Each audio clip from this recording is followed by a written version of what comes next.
makes me feeling like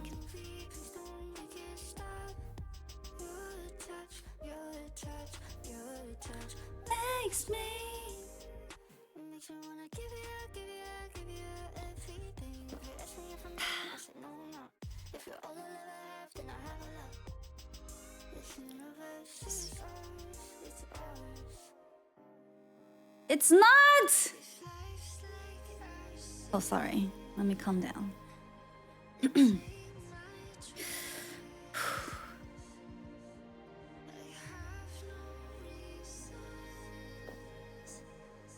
I need your love. Ooh, the universe is yours, yours. Ooh,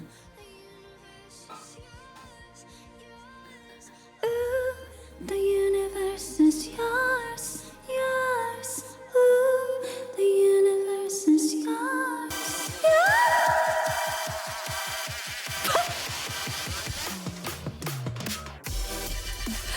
Holy! I swear to God, Holy does not like my singing. I swear to God. Holy pretends to love my singing. He does not. Thank you, Holy, so much for tier 3. Thank you so much. Hey.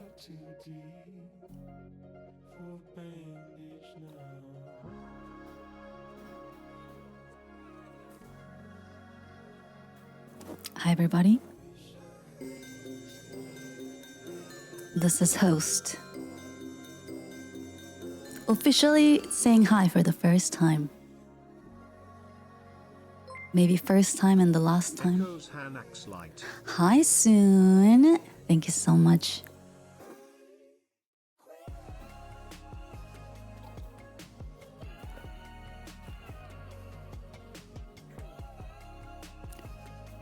Host.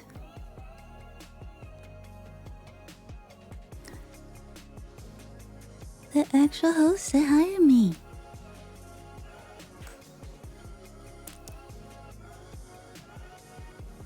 This is actually not the first of the host. Interrupted. I'll put this in too. Happy almost a year and a half. Love this channel so much. Oh, thank you, Red. That's so sweet. Thank you. I love you guys too. Although you've never met me.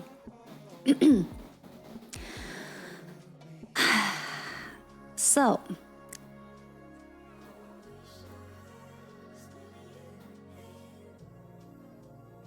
are you still not well?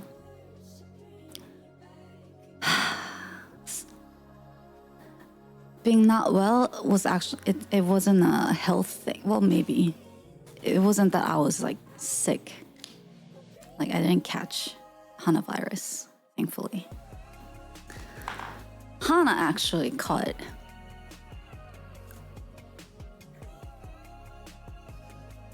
A malware protector from the ecosystem, and now she's fighting the ecosystem again. Will she ever come back? We don't know. Let's hope she does. But everything's broken. Nothing opens. Everything crashes. And every step of the way, me trying to save her, the system kept punching back. Just when I thought I saved her. But don't tell the system. It's not supposed to know. It's a secret between us.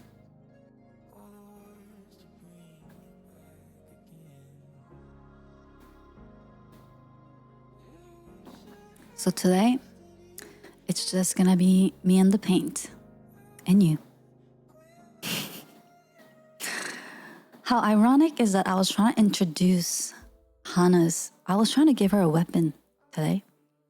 And I guess the system didn't like that. I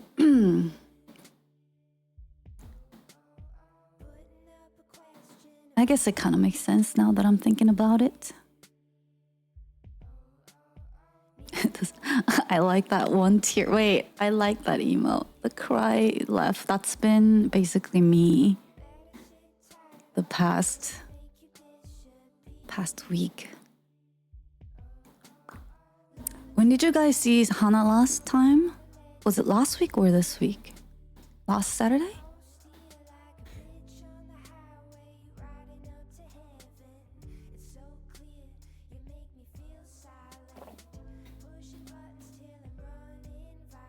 It's been 84 years.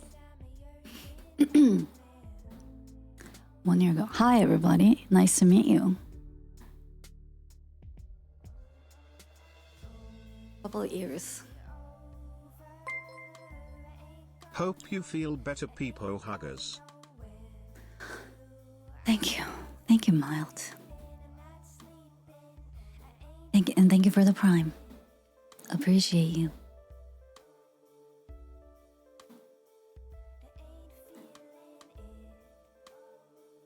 Appreciate you guys.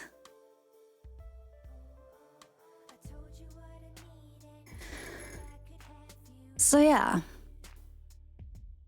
But I still wanted to come say hi. Australians holding. I love you. Oh, thank you. Very sweet.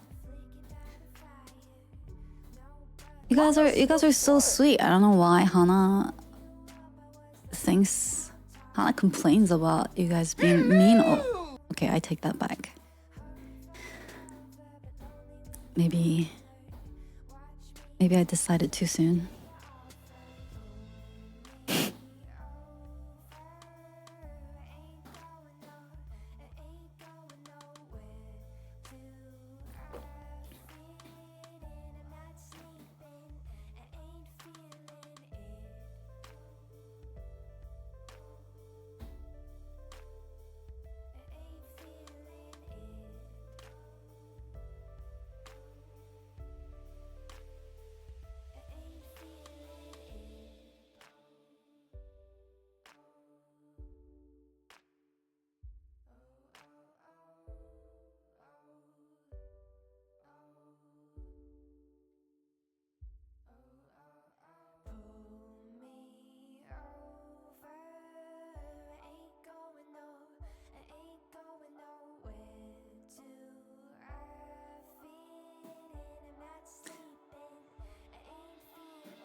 So this is actually not our first episode.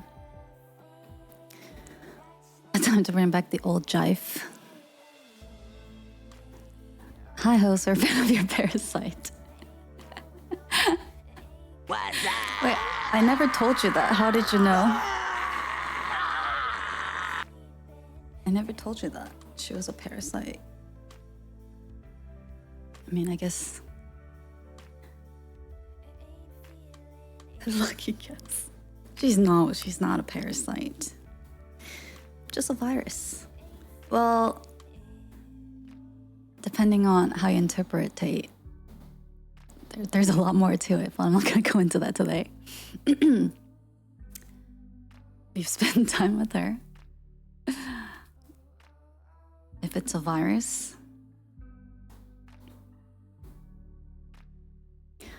is the host okay? I mean, emotionally, because of all this.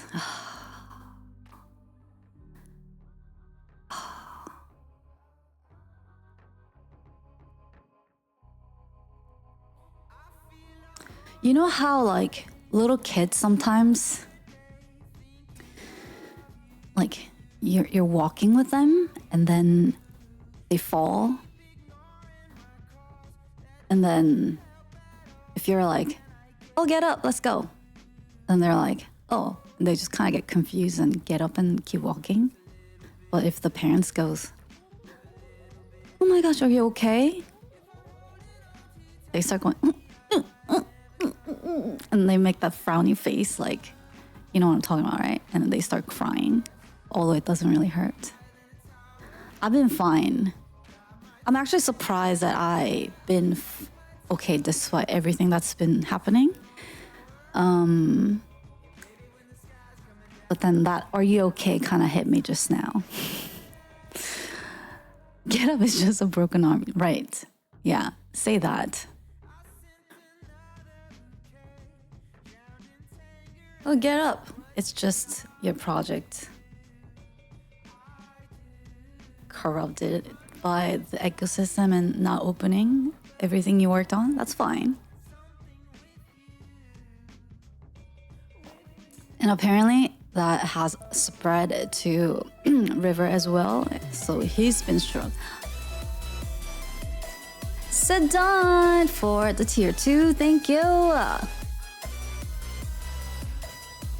They finally made a working antivirus. I know, right?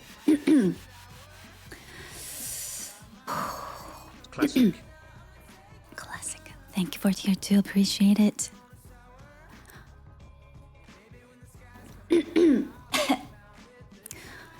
This tea is like so grainy. It's making me cough.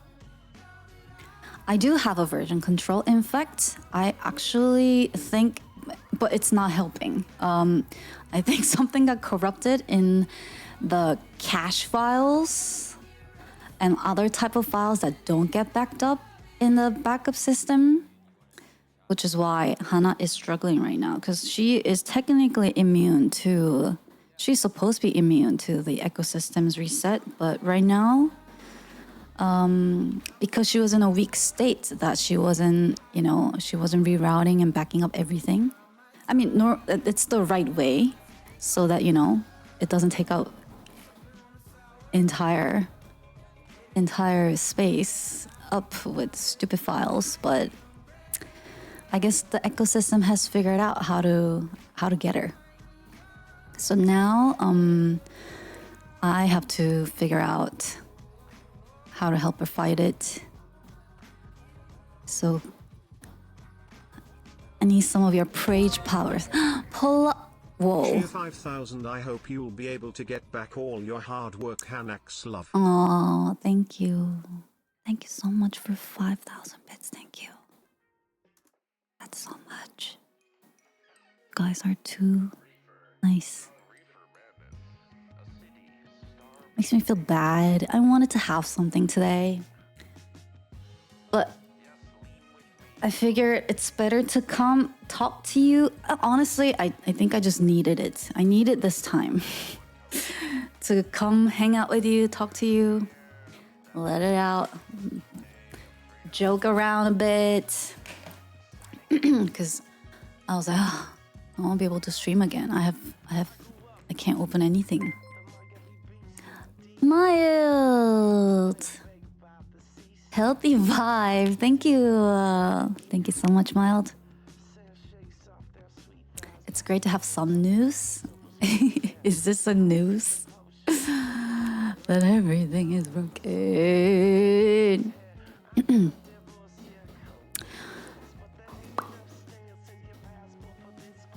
Have you tried turning it off and on again? Oh, Alex. Oh, Alex. The times I've turned things off and on, praying. That's the hardest part of this because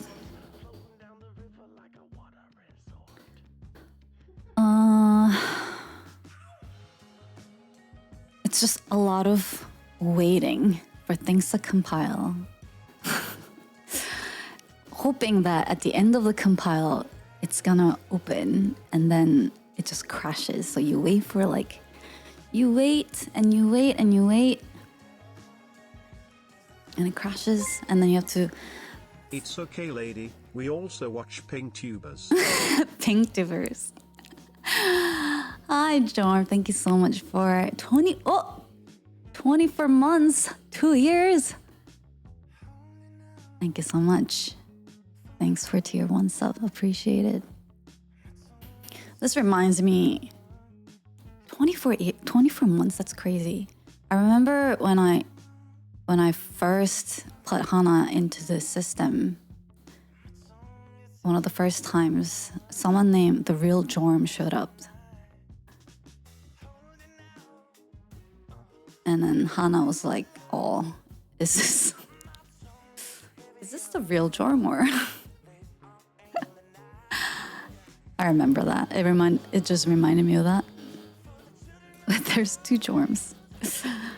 It was not the real Jorm. It was some fake Jorm imposter. Did you know that you have an imposter Jorm? Or wait, or is it actually? Wait, who are you? My identity was stolen. It must be when it says it in the name. I know, right? Hana was too naive then. I forget what exact name was. It was like, I think it was something like Real Jorm or something like that. The real one died and now we only have the fake one. It's been taken over by the parasite.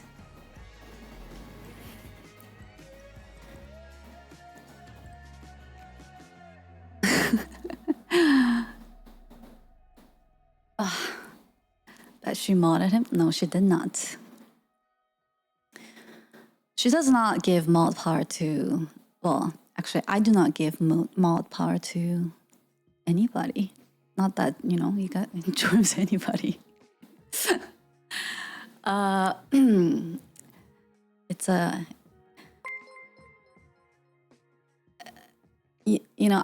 I gotta get to know them, Anonymous, thank you so much for giving to myself to Jorm42. Appreciate it.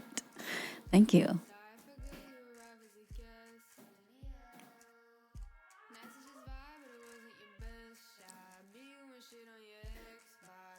The thing is, I don't think you guys would want to be my mods.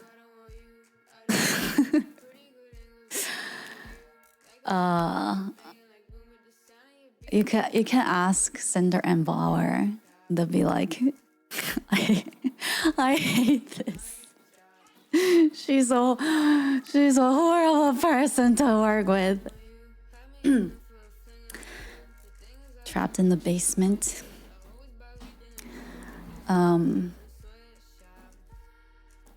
Hi mods, is this true? What do you mean? Because I am so particular about how I wanna, I'm very involved. So I feel like I bother them a lot. I don't think mods are free to answer the question. Maybe one of these days I'll interview them. We don't want to bother them anymore. They're overworked as it is. I can imagine that. Monka. Yep. When they get the invitation, they're like, ooh, I get the mod power? This is exciting. And then it's like immediately, it's like, what have I got myself into?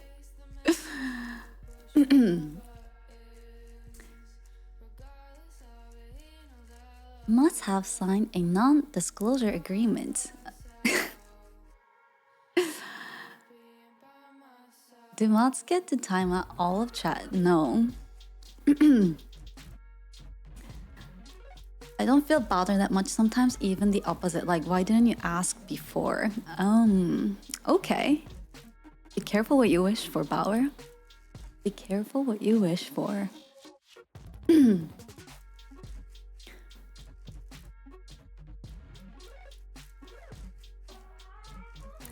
I think it's just that, I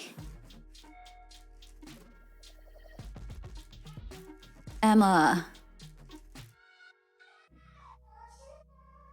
bit of a control freak with certain things. It's really weird because I'm really laid back and easygoing with most of the stuff in my life. I really am though. I really am. Like so like what are the things that I get really particular about? I'm trying to like self-assess here. Because generally speaking, like I'm pretty laid back. I'm not really the type to like plan things or like micromanage things. I don't even micromanage like myself. I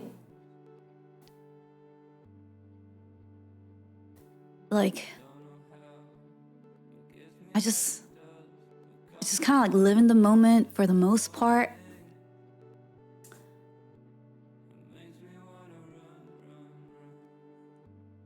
I'm not picky with things like food, clothing, what like. It's actually I think what it is.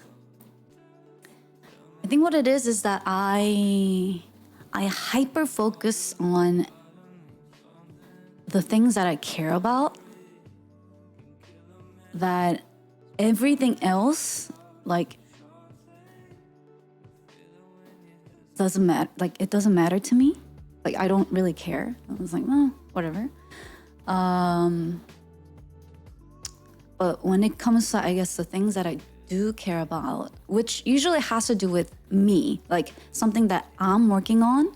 So I don't like bothering other people, or like, although like other people say like, oh no, you're not. Like I don't like, it could also be the Korean in me. I don't know, but like I don't like, I can be like really overly considerate to the point where it's actually inconveniencing other people. Because I'd be like, wait, why didn't you just tell me? Or like, why didn't you just let me do it?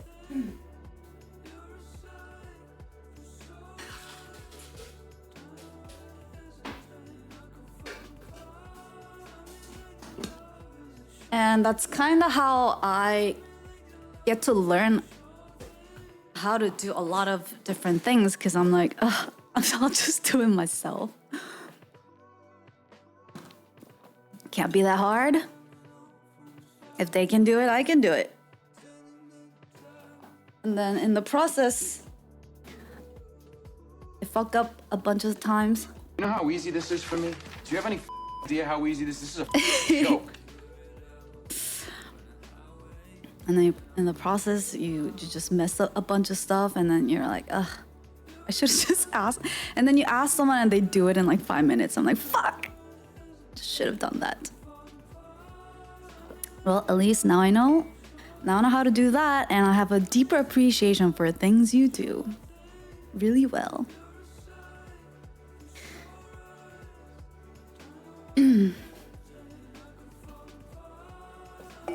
I'm gonna try to do less of that though.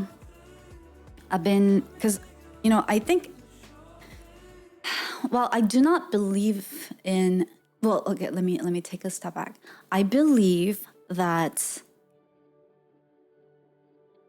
everyone can learn to do anything that they set mind to. Like I truly embrace that mentality myself. But I've also come to believe that there are, like, I used to hate when people say like, oh, that person's so talented, or like, oh, that person's like so naturally talented at something. And then like, I don't like saying that, or like seeing people say that to something that other people are good at, because to me, well, most of the times I just hear, and it's just a like compliment, so it doesn't bother me. But for me personally, I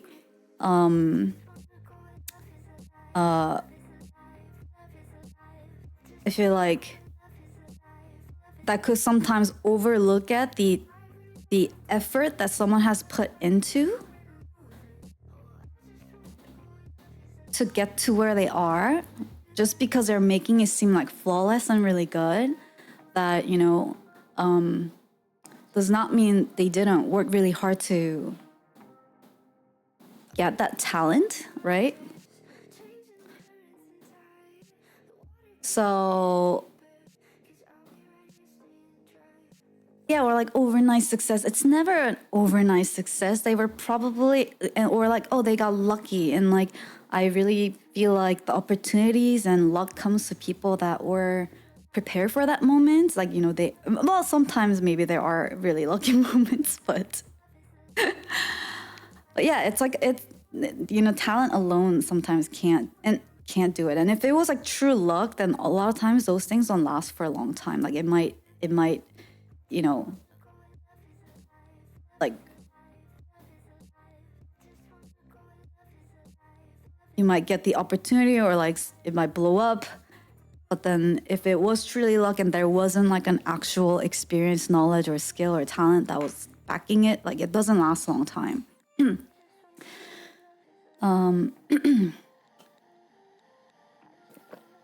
So luck does play a role, yes, but those who catch the lucky opportunities, I feel that it's the people who are prepared for that moment, who had a lot to show and prove. But also, I think I've come to accept that there are things that I am naturally more. Some things does come easier to me, and it's probably because of the time and effort that I have spent on certain things throughout my life, that I'm starting to think that those are the things I should prioritize and do more of. And then anything that I struggle really hard to learn, I should find other people that are way better than me to do those, unless they're like really important thing for me to learn. Here comes the ego trip. No, I didn't mean like ego trip. I meant more, it was more of a like realization that, like, as an example, when I'm coding, right? And like I really enjoy coding stuff and like learning that, especially on like Unreal Engine. It's actually very, very enjoyable, and I feel like I've learned a lot. I've come pretty far since the beginning because I knew nothing about that. However, I also have come to realize that, you know, things that would take me like hours to figure out and then to do it in like the most skillful way, I ask River, he'll do it in like 10 minutes. It's stuff like that. It's a bit of an exaggeration, but it's as an example, you know?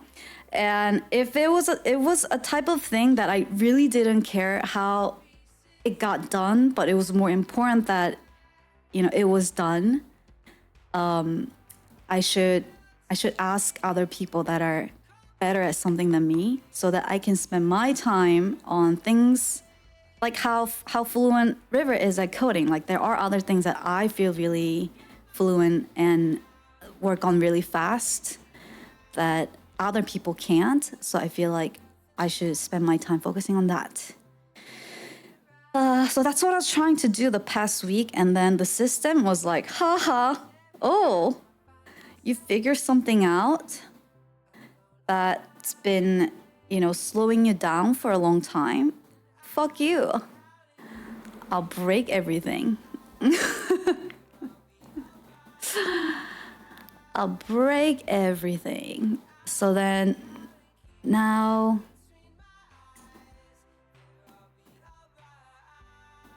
I can't even do the things that I was trying to do. And then it was just like bad news after bad news after bad news after bad news.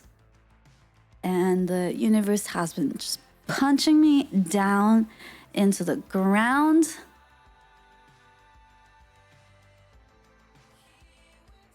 I started here feeling like I'm on the top of the world. I figured out the secret.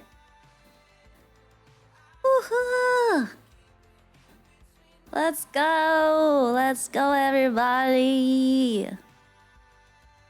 And the universe was like... And I was like, ow. It's okay, just a couple of falls. I'm used to this. It's alright. Wow, it's kind of nice and cold here. It's now getting really hot. Is this safe? I feel like I don't think I'm supposed to be here. Like, oh, the red makes it a little scary. Sorry, that's not blood. It was just punches. I was thinking like, 권투. What's it? Boxing gloves, which is why I picked red. And I was like, oh wow. I think I might just put a knife in it. I think that's a really good idea. See if it works. Oh yes, it is beautifully. And then it just kept punching me down into the ground. That I think I'm at upside down now. So today, this is where we are. And you get to meet the host. How do I say, wait, how do I get right upside down? Is it?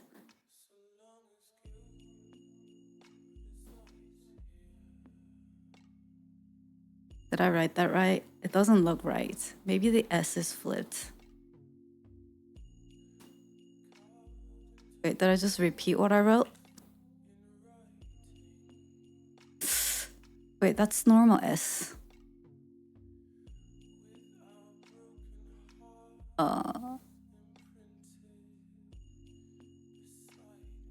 Is that right? Wait, that's normal S again. Wait, it needs to be like that.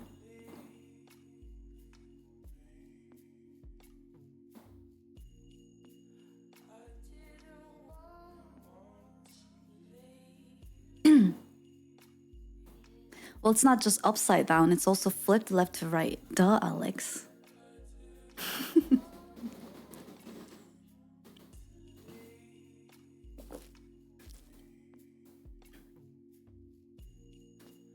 If it's just the upside down, then it would be like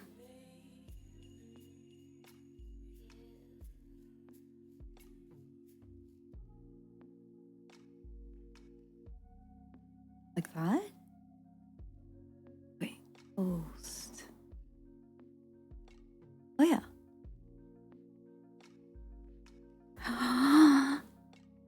Is this where I find my new talent?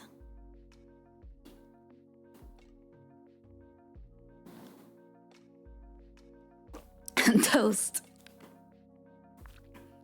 Did you get right, Australian? S is wrong, is it?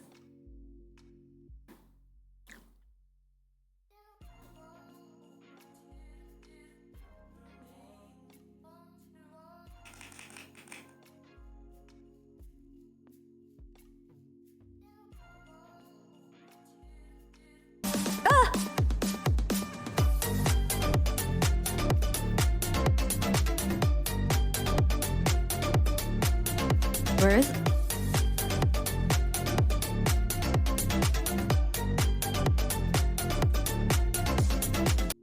Party.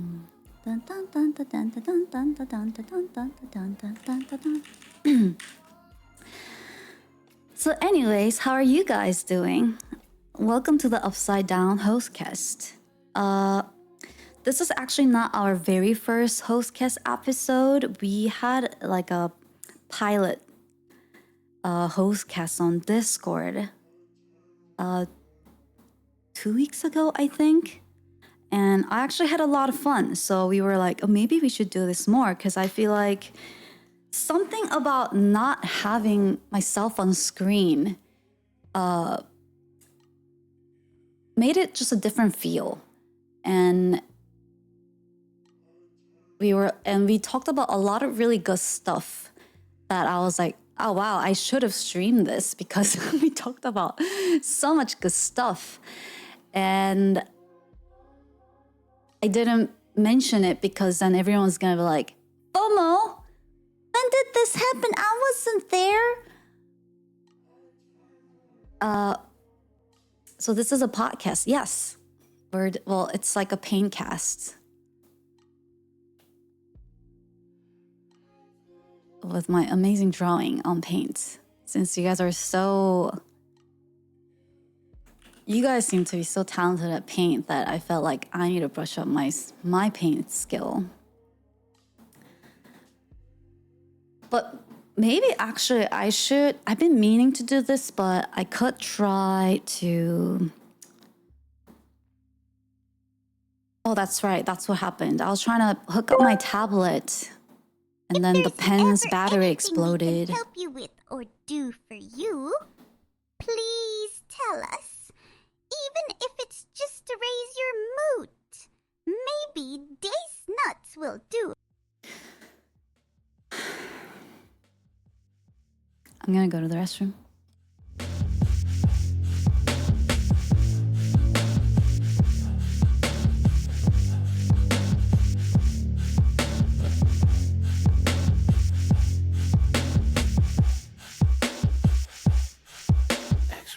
Ordinarily, rainy teeth, beauty lingers out of reach.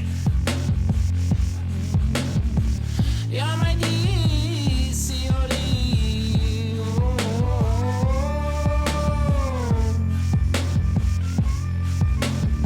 Memory went gray, oh for you, capturing, but never captured.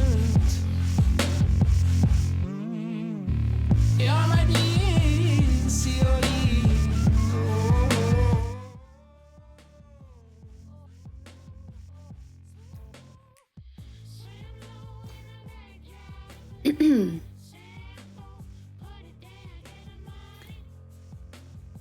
So anyways,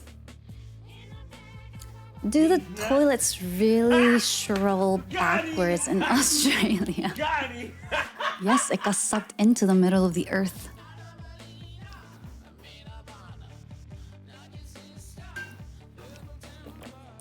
So episode 1, everything's broken. So you're forced to meet me, the host. I'm trying to save Hana the best way I can. Hopefully, she'll be able to make a comeback. Because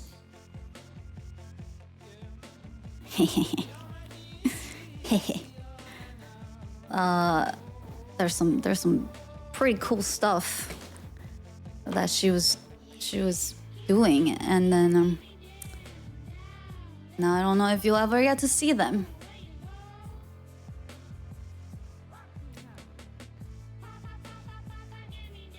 But if you do, I think you'll like them. If you don't, we'll just cry together.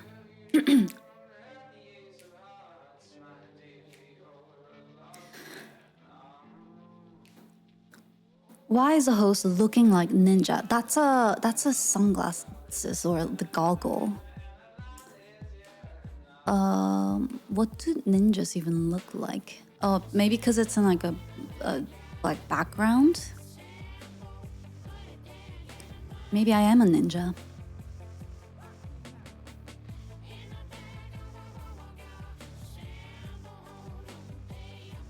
Ninja looks like that. Wait, doesn't ninja look like that? This? Just kidding. Oh. How's the taste of your own medicine?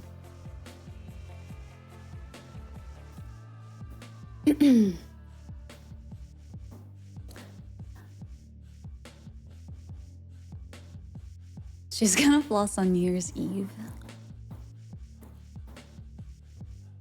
Just got back from store. Has she blamed me or Dandy for stuff being broken yet? I actually didn't. I told everybody that the ecosystem's anti-malware has spread over to River as well. So his stuff's been broken too. And so everything's broken. Literally. Literally. So yeah, I've been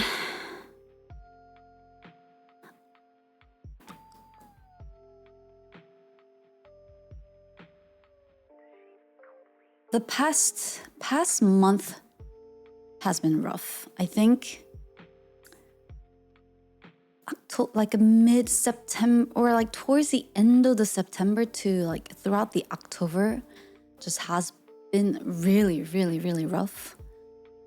I was actually doing really good. Everything felt really balanced. And you know, I was prepping to release Hana into the ecosystem finally. But I wasn't quite ready yet. The ecosystem's attack, it discovered Hana's project a little too quickly. And I wasn't ready. I wasn't prepared for it. But because I didn't have a choice, I rushed it out. And like a lot of the friction of like moves in the schedules and plans really kind of like trickled down, then had a butterfly effect on everything.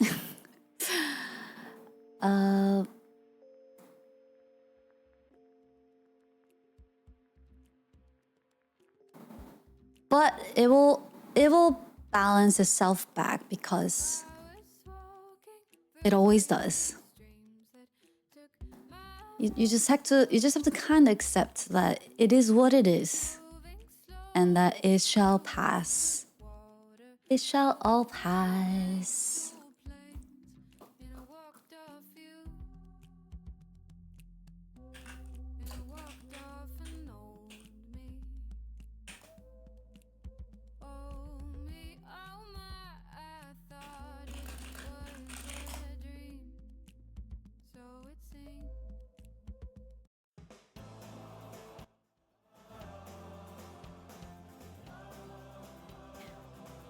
We'll be here when it does. Aw, that's very sweet.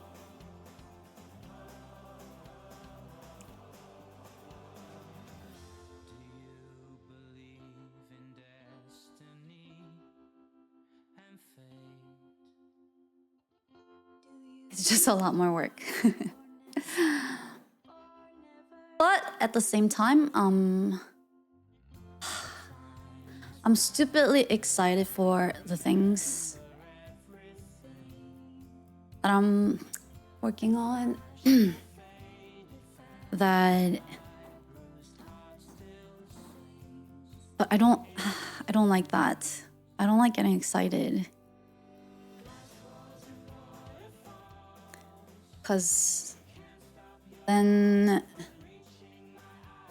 there's like a bigger hit you get afterwards, after you share that thing that you're really excited about. I don't know how to explain it.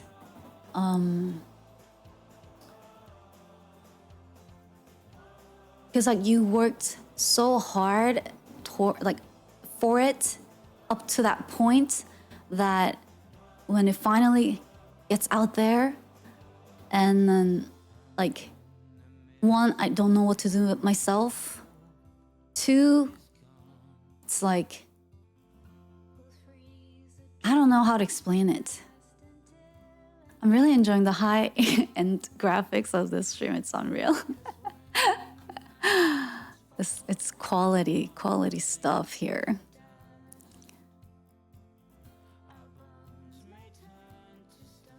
Space.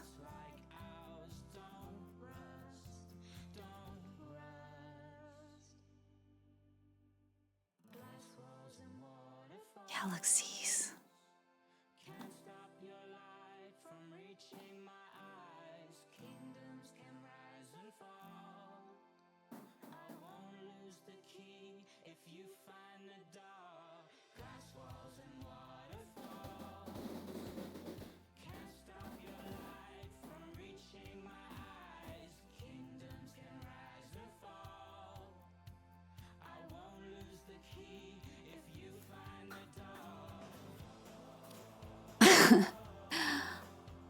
And I also have a really hard time like balancing between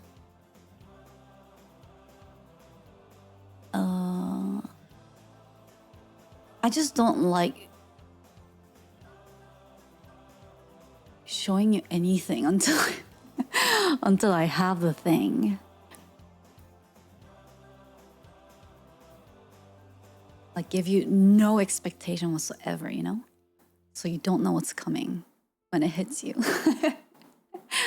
What the heck?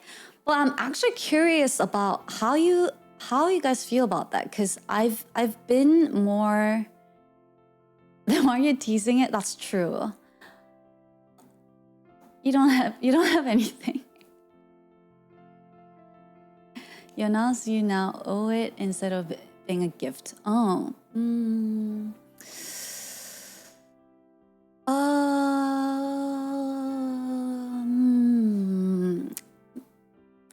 I don't think it's so much of that. I actually don't mind feeling owed because that pressures me to get things done. I think it's more. I just like surprises. I just like surprises. Also, and there's a Korean word called 기대컨. 기대컨.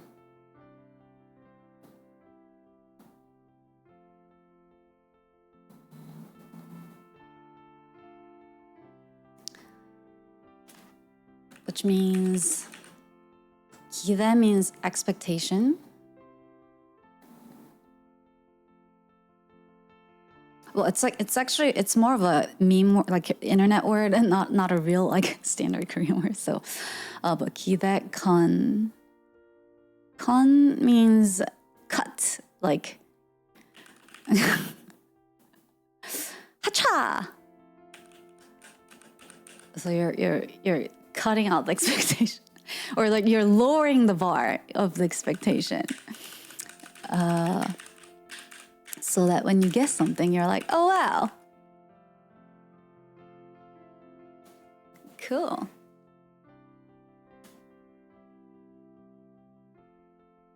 So that's what I try to manage.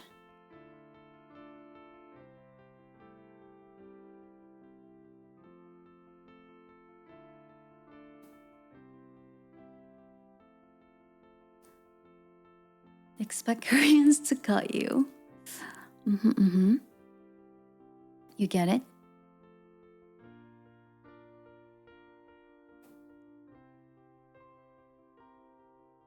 Limbo? How low can you go? Limbo? When was the last time I've done Limbo? Are you excited for Arcane Season 2? Yes, I am so thrilled. But I also can't not believe that it's already freaking November for Arcane to come out. I'm assuming it's gonna come out like it's supposed to come out like early November, right? It's not gonna have everything out at once, right? Like they will release it throughout the month. It comes out through 3 parts, okay? Every 3 weeks? Okay, that's good to know. Like the last time, okay. Oh, 3 every week, not every 3 weeks. 3 episodes, 3 weeks, or every 3 weeks? 3 episodes every week or something like that. Okay, so total in 3 weeks, there are gonna be 9 episodes.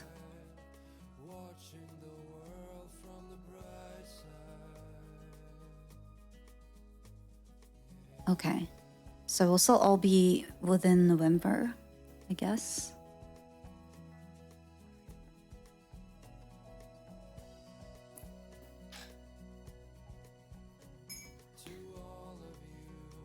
I've never felt so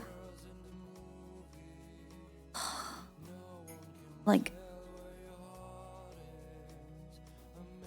out of time. Which is strange because I'm literally doing nothing else but sitting on my computer. working on Hana every day, and it still feels like the hours are like not enough. Isn't that crazy?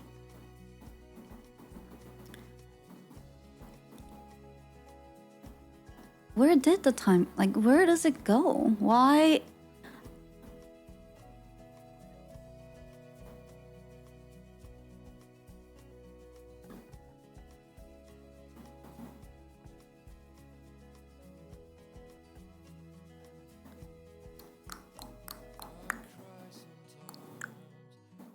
Moves so fast, and it just feels like there's not enough hours in a day.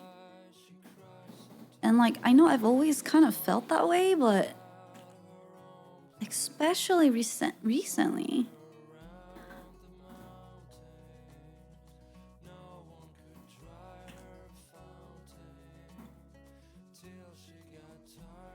Maybe I'm just getting old.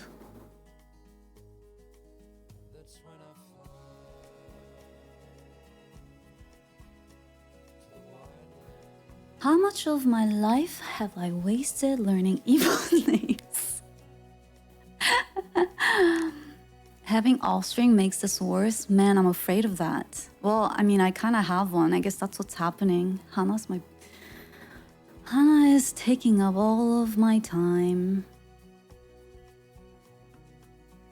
Hi, Faye. Time to go fast by doing same thing every day. If a new experience happens, times go slower. Yeah, I actually talk about that with my echoes a lot, but right now that's not even the case for me, because I'm not doing repetitive work stuff. I'm literally doing all the new things, but the new things take up so much time to learn and execute that it's literally, I'm like little out of hours every day. I wake up, sit on my desk, work on Hana, and then it's like I forget to eat. I don't eat anything, and then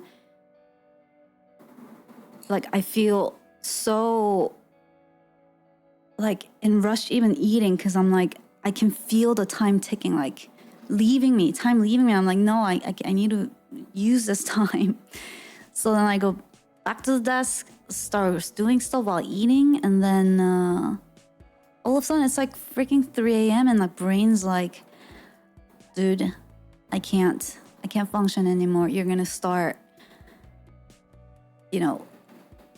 incurring more technical debt here by working on stuff with this brain state right now. So then I have to be like, okay, I'm gonna go to sleep. And then it's like the repeat of that.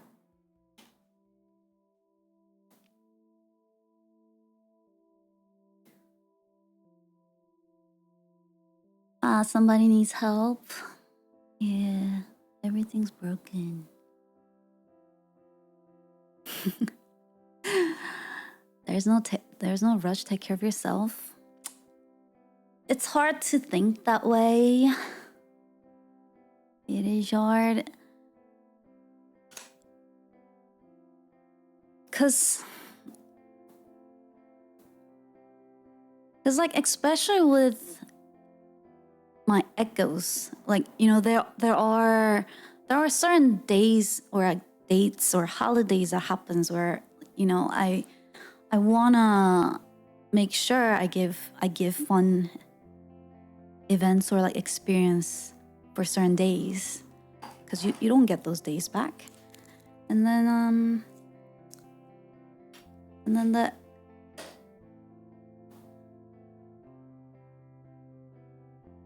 so there are certain things that does have somewhat of a deadline, and like it just won't be the same if things didn't happen on that date. So then yeah, probably right now being the end of the year doesn't help either. There's just like so many holidays and so many things. I'm like, because the other day I was like, oh my god, it's almost end of the year and I need to start planning for a bonanza, and fuck, so much to do. Maybe the smaller project there's just like too many smaller projects and big they just keep piling on. So it's okay though. I'll figure it out. Don't worry, you guys. I'll figure it out. Like, if we celebrate Thanksgiving on the wrong day, we're basically Canadians. You can have your time. Maybe we can start making up our own holidays. How about that? The ecosystem holidays. And then I can just ignore the real life. The IRA holidays, and we'll have an ecosystem Thanksgiving. We'll have ecosystem. We'll have an ecosystem Halloween, and actually, that's not a bad idea. Would that be weird, you guys? If you just celebrated Halloween on like February? And that will not help in a year.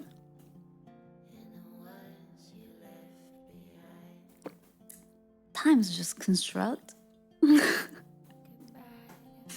Can we have that every day and be home from work? Oh gods. 24 months. Wow. An excellent waste of my time. HanaX clap. Waste of your time. Hi, Retro. Thank you so much for 24 months. We make you play horror games all year round, so what's Halloween? True. Good point. Good point. Man, I also really want to finish...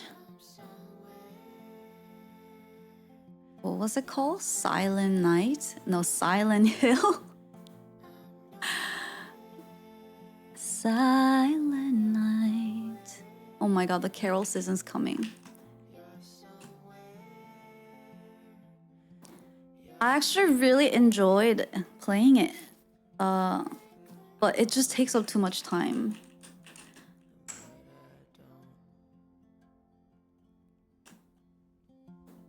Do you mean Dead Space? There's so many games I want to play. And I keep telling myself if I get to like this point of the things that I'm working on, you know, things are gonna free up a bit, and then I can just like kind of enjoy playing games and then chill and like hang out and stream. But then now that I'm thinking about it, if I get to this point, then like that, there's gonna be other things to keep. You know, I'm not gonna think about it for now. Priority management, girl. Would you believe that the host's job actually is to manage priorities? Like,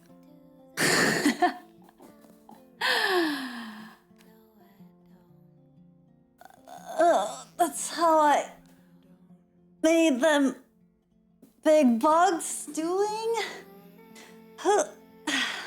And now I'm struggling to do it for myself. Ho ho ho ho.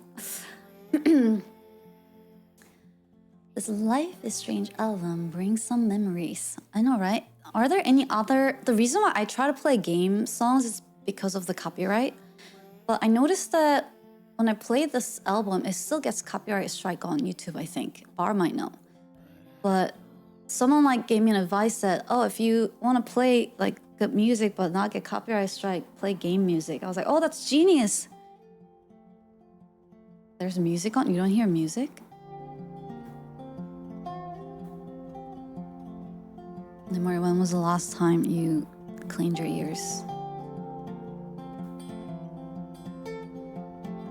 We have to bring back the ear cleaning. The ear cleaning ASMR.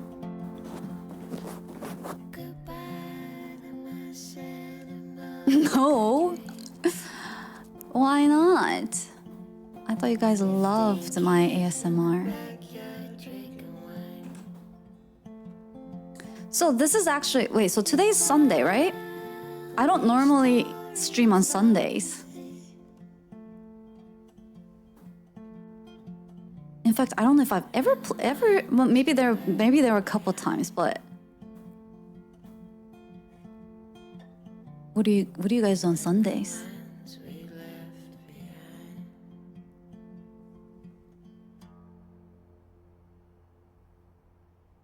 Comfy. Yeah, I did it on Sabathon, but I just meant generally. It's not my normal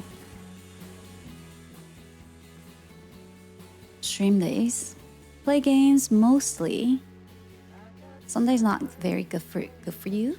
Why not? We get sad because tomorrow's Monday. Same thing I always do. Stay with girlfriend and watch some movies. Ooh, that sounds fun and comfy. I've been sleeping and gaming. So a lot of gaming and just chilling. Sounds about right.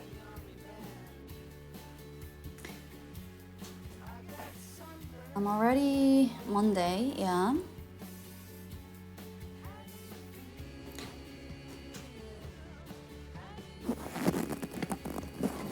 Try to sleep earlier to start the week on Monday. Sunday's my get stuff done day normally. Yeah, same. I feel like Saturday is like Friday and Saturday is more like, yay, let's go get some stuff done. And then Sunday is like, all right, back to the normal days. What do I have to get done?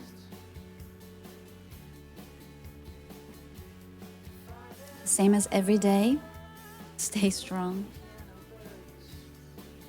Stay strong.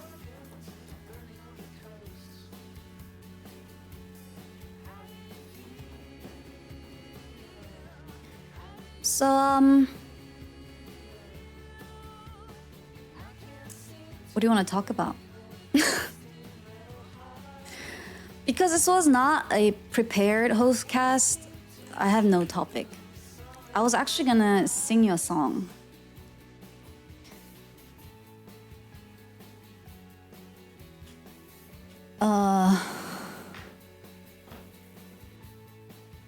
A song. But I have not really mastered it. Oh, I guess in the topic of everything's broke, we can talk about broken things.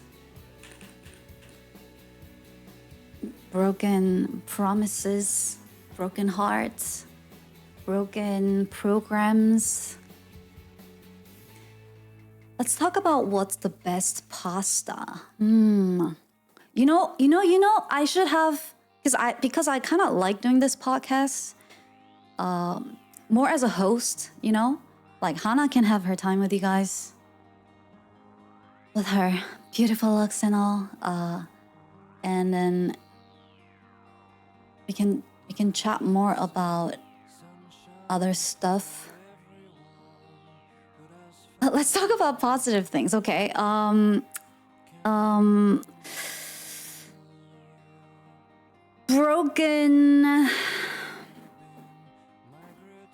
Broken jerks. There's really no way to spin broken into something positive, isn't there? Broken rocks. How about that? Ooh.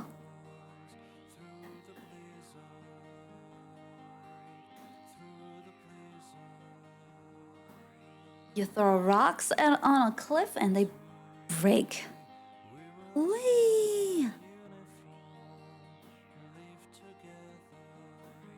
Broken chains set free. That's true. Breaking that chain. You know, at least I feel free though. Okay, I can talk a little bit about the host, about that, since it's the first HostCast. Although I talked about some of this stuff in the pilot HostCast. Oh my gosh. Oh my gosh.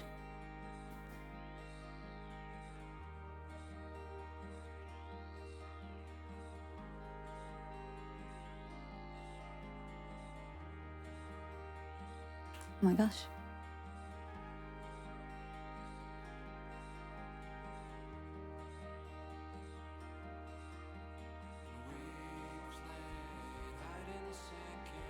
Pilot better be available as a DVD.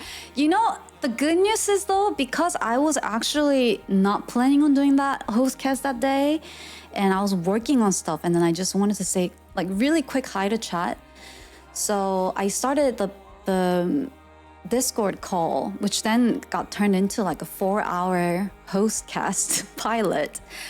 And because I was working on stuff before, I actually ended up recording everything because I was already recording some stuff I was doing before. So I might have to go through it and maybe post some parts of it. It was great. Yay.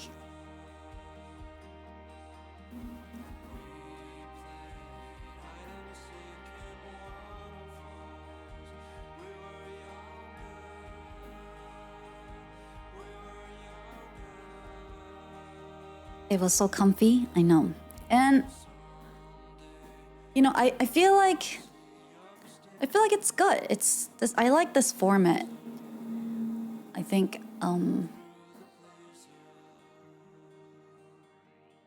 one, you know, as much as you guys pretend, I know most of you guys are just, you know, having this up on your second monitor or third monitor in a tiny little window as a little background noise while you're playing some other game. And it's probably kind of nice to just have a voice talking to you than having to need to pay attention to like what's going on visually. It's on my calculator. You know, you see how that brought Holy back to chat? I mean, I like your voice. You know, he was busy playing games and then he was like, oh, she's talking about me. Let me go back and say something. This black screen totally has my full attention. Just this little dot. Wait, didn't you say something about in the men's urinal? What does a urinal look like? Why does it look like a tombstone? Does it have it looks something like that, right? You guys said that they draw a little fly.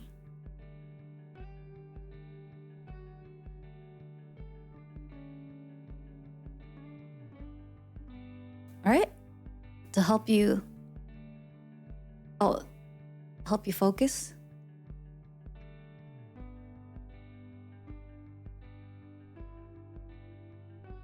Yeah, to aim. Guys, I saw this Instagram video and I've been shook. It said that when the boys go to the bathroom for poo-poos, number 2, their ding-dong is just hanging inside the bowl.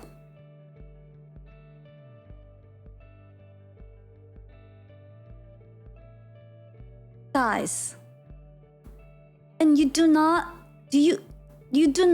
clean your ding-dong afterwards?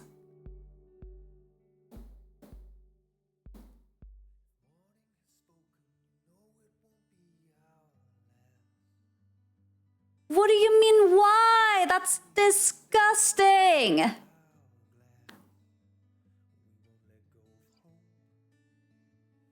It doesn't touch anything. That's what you think.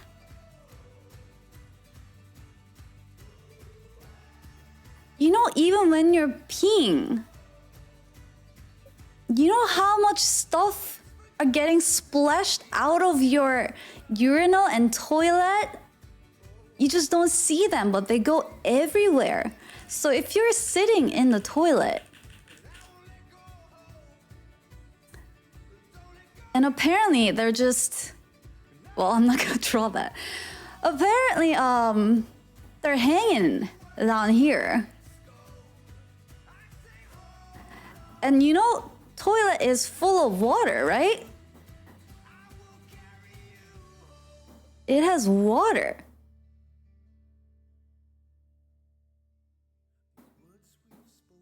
It's not vertical? What?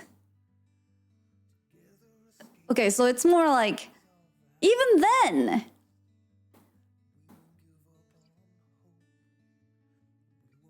How do I do this without? I mean, it's just for science, right? So let's. Okay. Twitch, this is for science, okay? So let's say your ding dong's like hanging. Like that, or I don't know. And is it like just the ding dong, or is it also the eggs? This part always, I think, is a bit shocking for girls because we assume that they will be, for some reason, hanging out up here. But even like when you cross your legs, you guys say that they hang down here. Right? Like when you close your legs, I don't know why, but we think they will be up here. But I guess it kind of makes sense. Like it's mostly because I haven't really thought about it. Like, you know, I haven't really given it that much thought. But now that I am, and like anatomy wise, you know, I guess your belly goes down here, and then, you know, the wee wee would be down here. So it makes sense that, you know, your ding dong would hang down there if I actually have to think about it. But when I'm not really thinking too deep about this because I don't really need to, it feels like it would be up here. But if they're down here, and you're dropping shit, literally.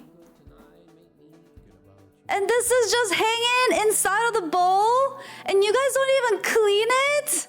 You don't wipe it. You don't rinse it. You just go on your way, and then you flush, and then the water goes, and then you don't do anything.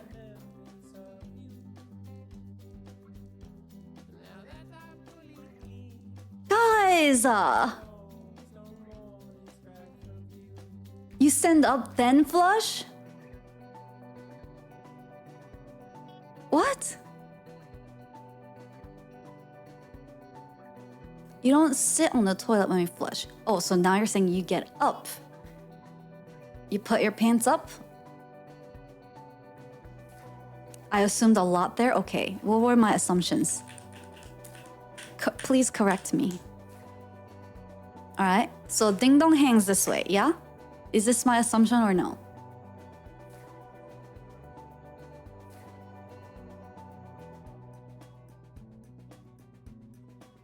This is correct assumption? Okay. Water isn't that deep? Okay. You guys are getting really technical about this, but alright. So water isn't that deep. You're saying, the water is shallow. Okay. Fine. Shallow water. Yeah?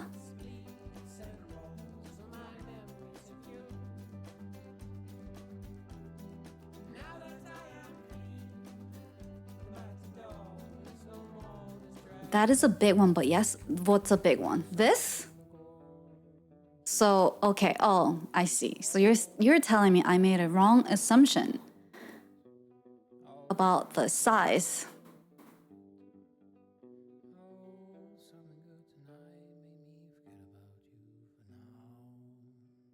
Is that better?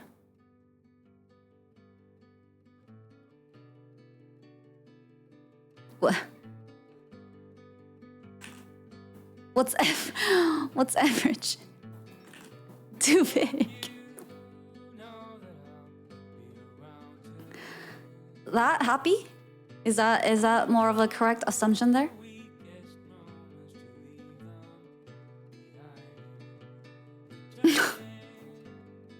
Yes, such. Stop. Okay, so there's like, okay, like, I don't know, like that. So it doesn't really touch anything. They're just, it's not really then, what you're telling me is it's not really dangling. It's more just like scrunched up here. Or is it actually dangling? I just don't know the angle. Like if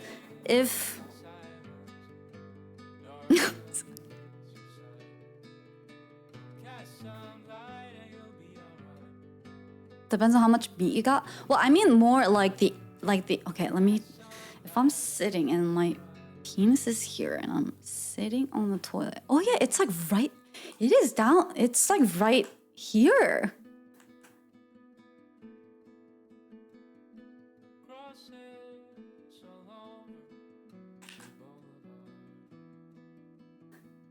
If they extend from here and I'm sitting down and oh wow, yeah, there's no way to.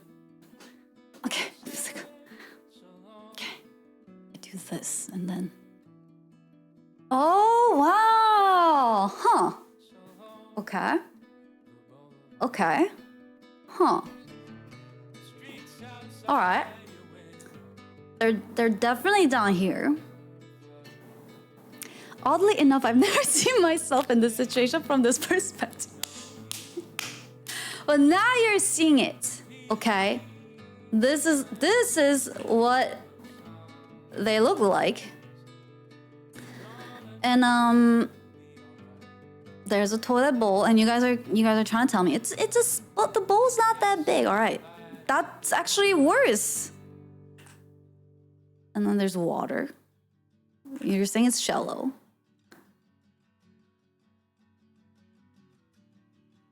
And you're dropping stuff in there. God knows what that's like.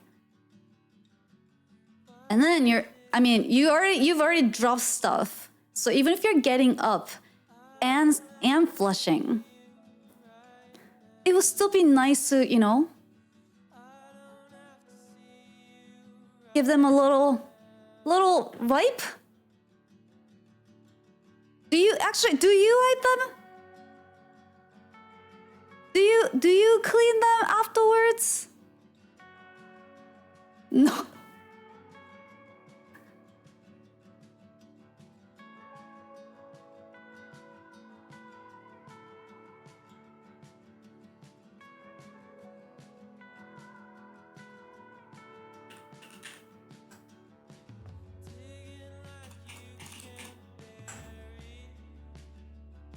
Does it happen to girls? I mean, it's the same for boys. Boys. It's not the same. Because first of all, we don't have stuff hanging inside of the bowl. And second of all, girls clean themselves. Even when they pee. Every time they go to the bathroom, girls clean themselves.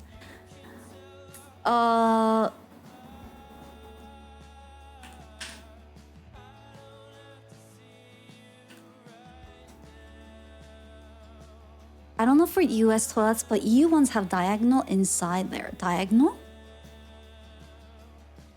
Or like toilets like that? That's why women's restrooms are famously clean. They are cleaner than... Have you been to public restrooms? Well, I guess no. Actually, it would be weird if you're like, yeah, we've been to women's bathroom. They're nice and like they smell like perfumes. Splash preventing toilets. Huh, interesting. Let's get rid of this from my screen though. Oh, that's not better. How did we get here?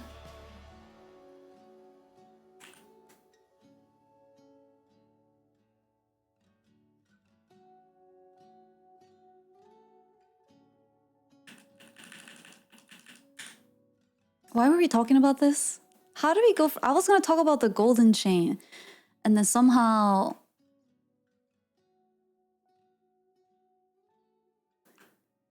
Oh, we were talking about you got the podcast format and how it keeps you focused, and then somehow my brain went. Someone said, "Oh yeah, this yellow dot on the screen is definitely keeping my attention," and then that somehow was like, "Oh yeah, I heard that that actually helps with the aim," and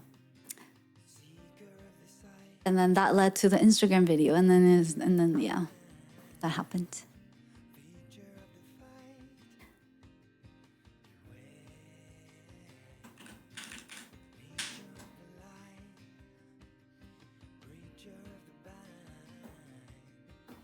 But back to breaking the chain.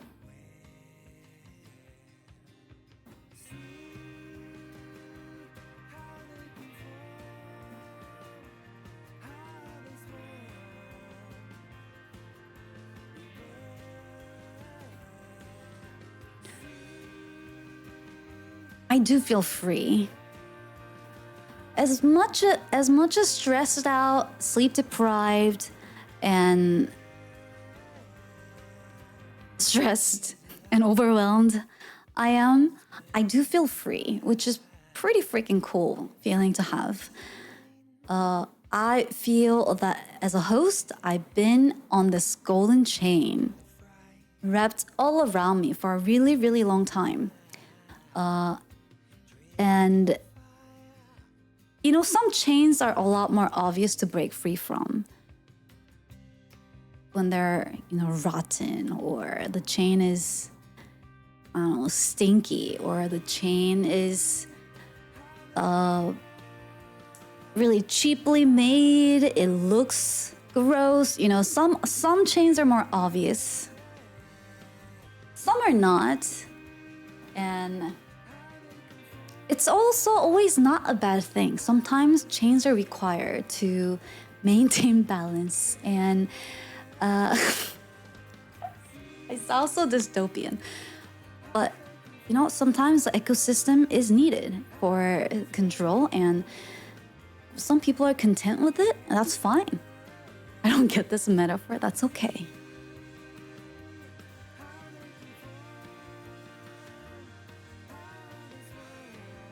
Chaining people up. No, not chaining people up. No, don't twist my words. I think what I meant to say is that it's like something that may feel like a restriction or a chain may not be for some other people. So everyone has different priorities and values and standards and whatnot.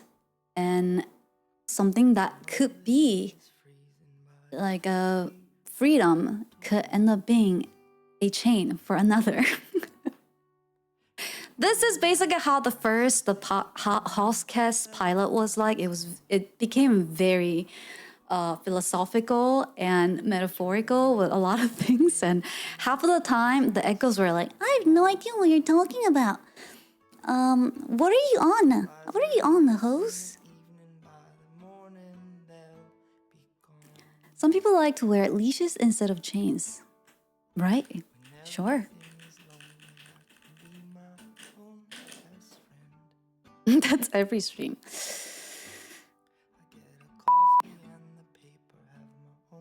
This is we are so critics. I almost have been like.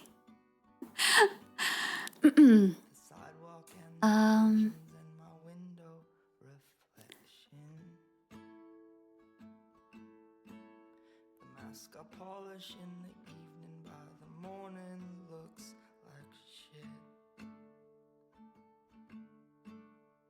And I know you have a heavy heart. I can feel it when we kiss. But I escaped my golden chain. So many men stronger than me have thrown their backs out, trying to live. And basically my thought was that, hey, if I'm gonna be suffering all the time anyways, might as well choose what I'm gonna suffer for. And I was kind of doing that inside of the chain for a long time. And slowly testing the limit, slowly testing the risk, building up the courage. And when I finally got to the point where I felt confident that I have tried and risked everything I could inside of the system, and that I've gained all the experience and confidence that I needed, I finally broke free. And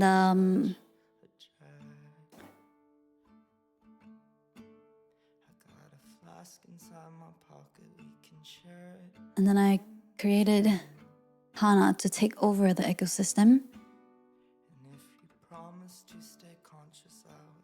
How's that going?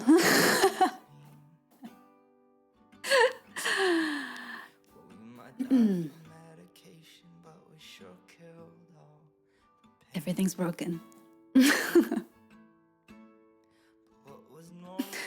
That's how it's going. You just saved me. I'm free.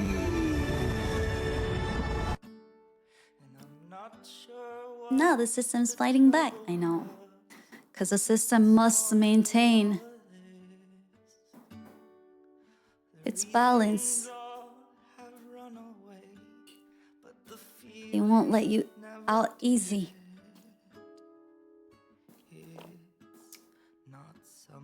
So I'm in Australia.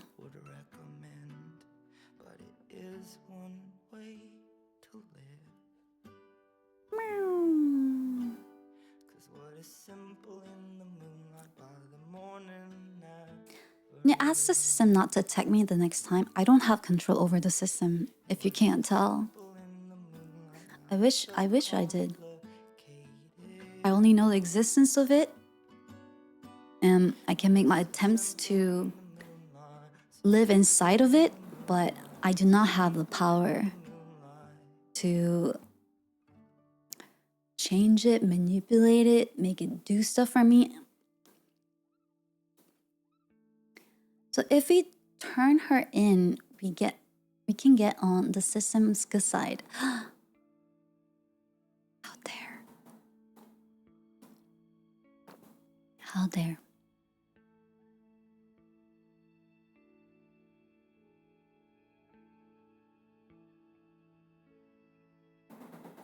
You got off easy. Next time the system might burn your character sheet. Like that hasn't happened.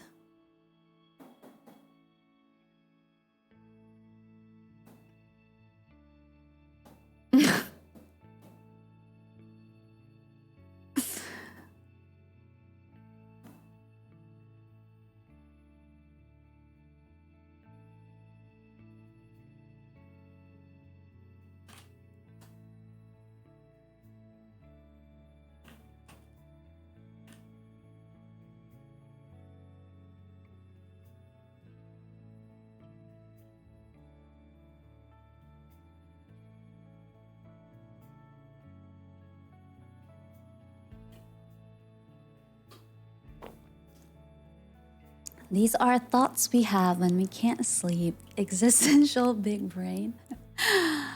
These are thoughts that's inside my head all the time.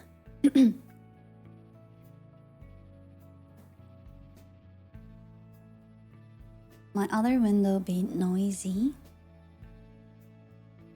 Who does have the control of the system then? The system itself. And more. Be sharing those stories eventually, if the system lets me get back into saving Hana, then maybe I'll.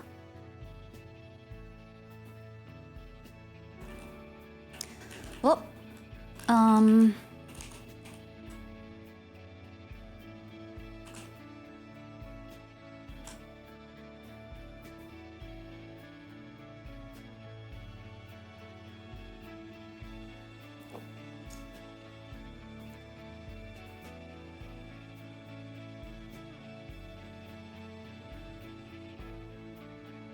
I have to beep up again.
It's good to see you guys though.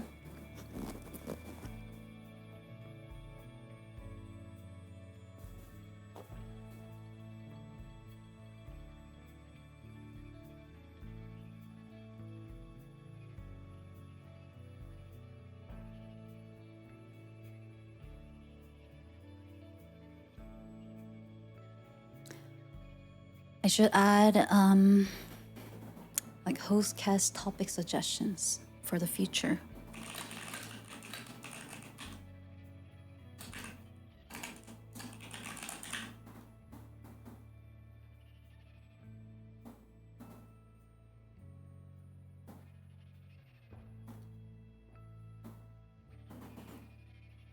If you're always so fast with beep booping, do you really clean? You guys are so obsessed with my beep boop schedule.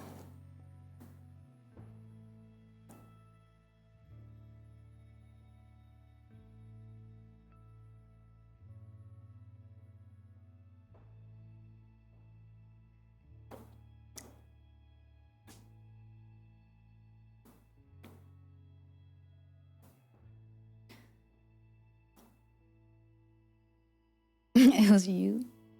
You shamed us for not cleaning. In a future 5 years from now, Mm-mm-mm-mm. I'm 120 pounds, and I never get hungover because I will be the picture of discipline, never minding what state I gotta sneeze. I'm in. And I will be someone I admire. And it's funny how I imagined that I would be that person now.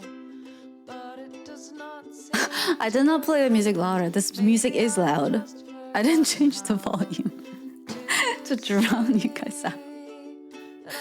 But also, I never sneeze. that I thought I'd be. It's very annoying.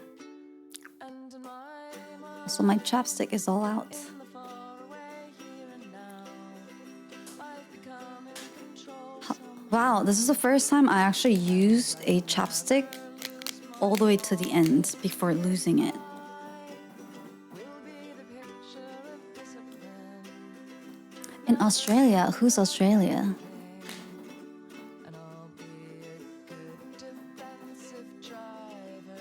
And it's That's amazing, I know. I imagined that I would be that person now, but it does not seem It's pretty impressive.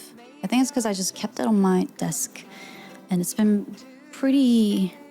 The air is getting pretty dry with the season, the person that I thought I so I've been using it a lot. and in I also have a habit of like biting my lips when I'm focusing on stuff, so I purposely been putting chapstick on so that I wouldn't. Because I'd be like, ah, the chapstick flavor. I'm so busy with everything. Dry is better than extra humidity. I agree with that. I do prefer dry over humid, but it does get drier around this time of the year, and like it makes it really hard to wake up because my eyes are super dry, and then lips, like skin feels drier. That I don't want to be the person that I want to be. Why is this song so loud?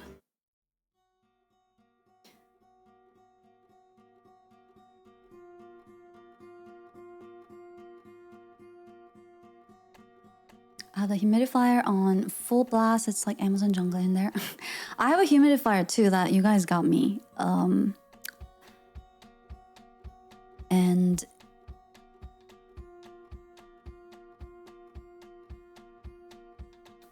I usually forget to refill it, so it just runs on dry until I'm like, oh shit, the light is on in that thing. Make sure to get plenty of vitamin C. I do take vitamins. I take probiotics. Not because I need help with like tummy stuff, but I learned that actually the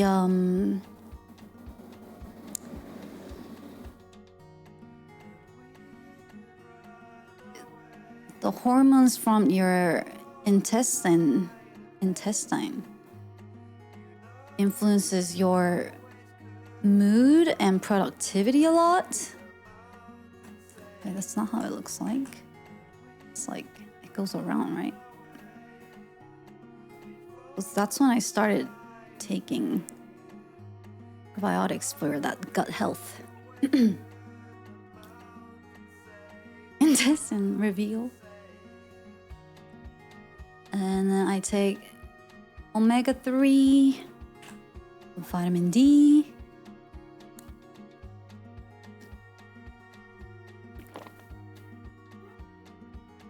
And then like occasionally adding stuff here and there, depending.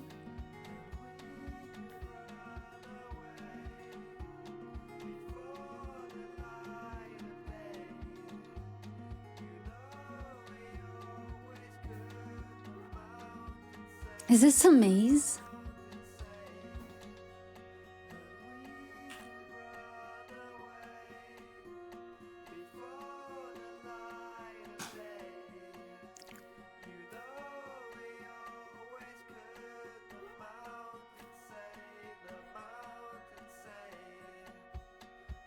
Did you want South Park episode about that intestine maze? I've never really been a big South Park person. I think like it was probably kind of like how Hana felt confused when she met the Nenners for the first time. Like most of the jokes just kind of like flew right by her head, and everyone else was like giggling, but she was just like, why are people laughing? That's probably how I felt when I watched the South Park. Cause one, there are a lot of like they use a lot of references, like American cultural references or like political references that the host didn't really I didn't really understand. And to be fair, you have to have a very high IQ to understand South Park. That must be it. My low IQ. They make the episodes in a week too. Oh, really? Wait, are they still making new stuff? And I don't really vibe with like South Park type jokes. Personally. I mean, like to each their own, you know?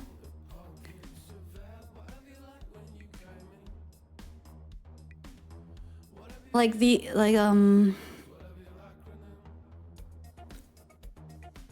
Rick and Morty for Asians who think they are clever. I don't get why watching Rick and Morty would make someone feel clever. Cause the guy is a scientist and he plays with, because the show plays with the concept of time and multi-universe.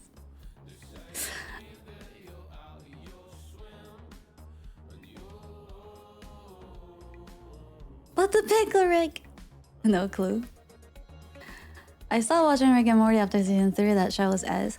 I actually didn't mind Rick and Morty. It was entertaining, but it's nothing. At least for me, it wasn't nothing that I felt like I felt my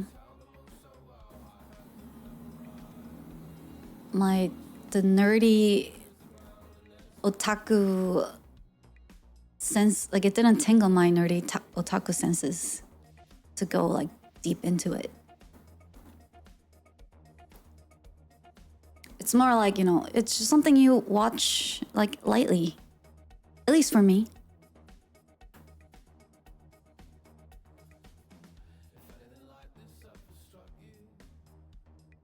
I really, really liked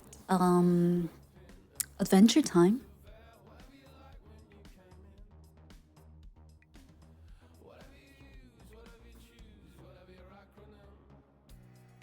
And there's a lot going on inside of the Adventure Time universe too, if you start digging into it.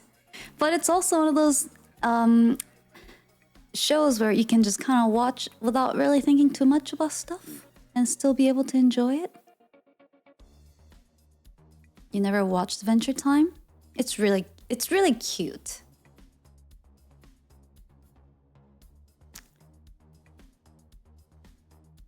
I think I like cute stuff.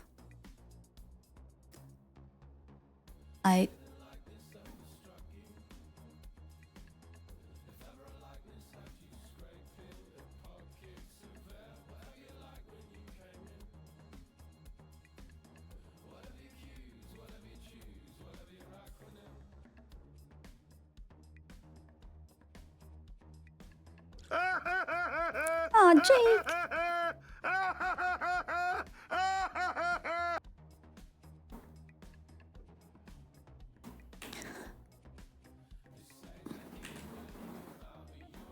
So those are harder to draw, I realize.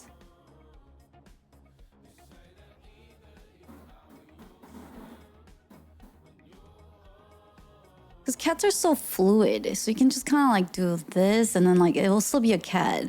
Like, but doggos actually have pretty complex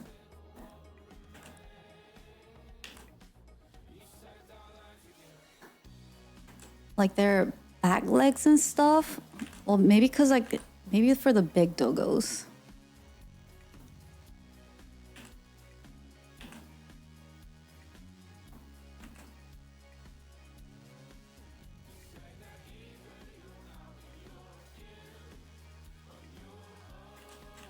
Like their legs a bit more.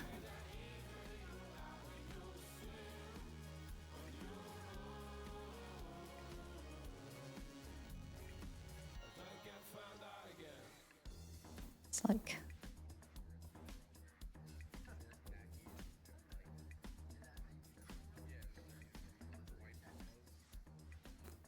well, I guess maybe my doggo is hard to draw.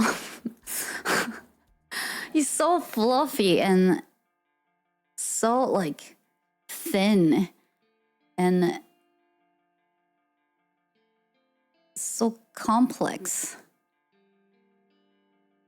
Is that a fox? He kind of looks actually like a fox. A lot of people say that. But I love how the back leg of the doggos. I actually don't know exactly how to draw them. It's like I have to look at it. Like the wolf legs.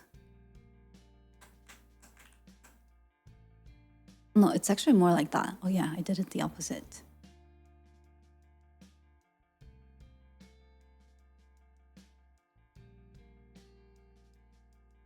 It's like that. I think that leg looks so cool. How it's like here and then it goes.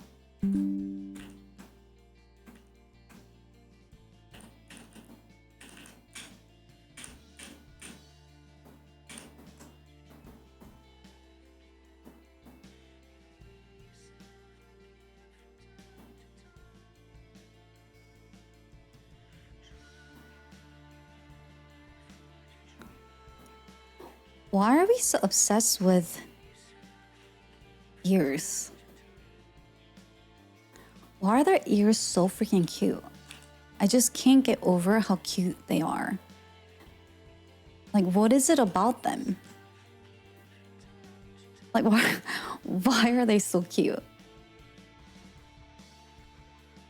You know how like, and that's why, you know, like people like to like wear ear stuff too, because it's so cute. It's so freaking cute.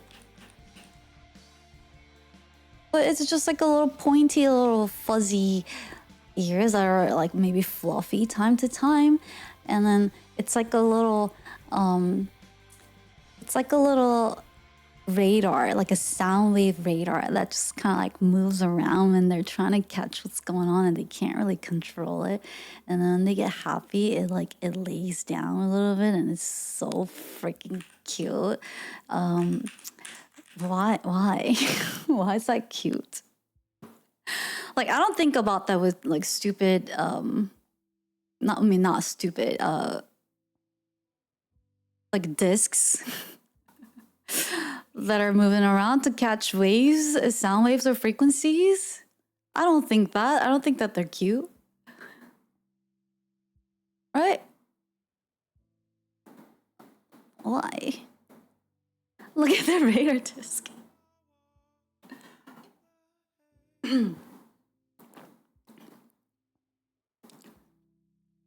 Dog express emotion with ear positions.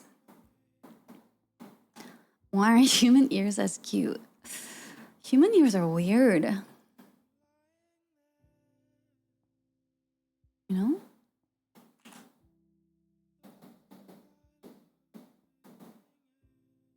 It's all wrinkly and...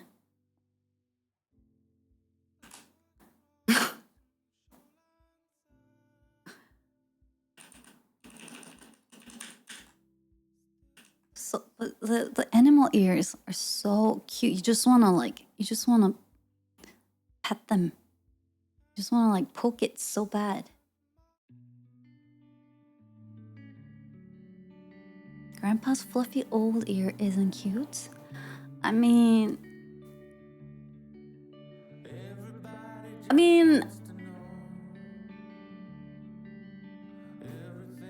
no.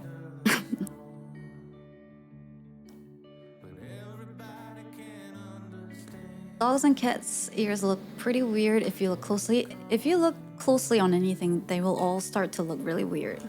Why do humans love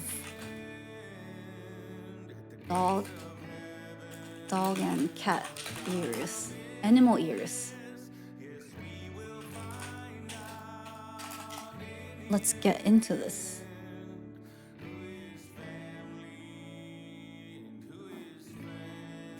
Well, that's not the kind of the result I was looking.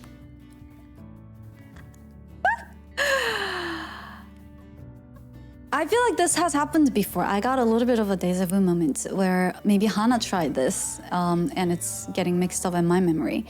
But I looked up why do humans love animal ears, and all the results are about cat girls. I didn't type cat girl anywhere. I didn't even type the word cat.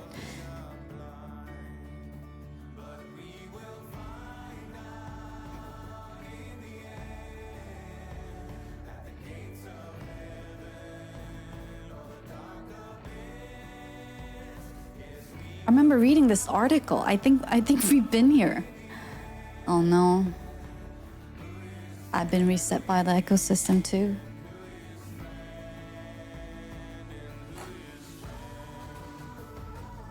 Like, we've definitely seen this article.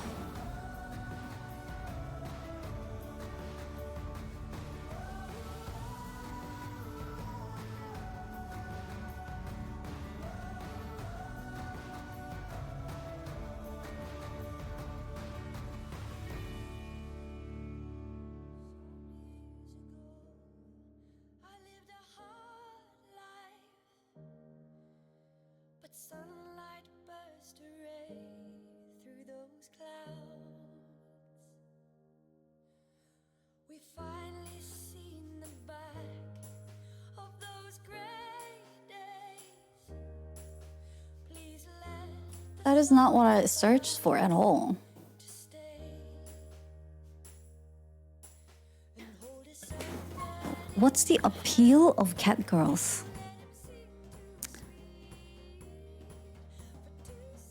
After finishing Strike Witches, I was stuck on the way that when performing magic, the girls developed cat ears and tails for no apparent reason. The Strike Witches producers knew what decades of anime has already confirmed. Cat ears on women are cute. For the past 2 weeks, I have been trying to dig a little deeper.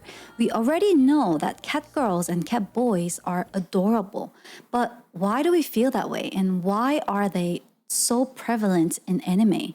So far, I have 3 theories.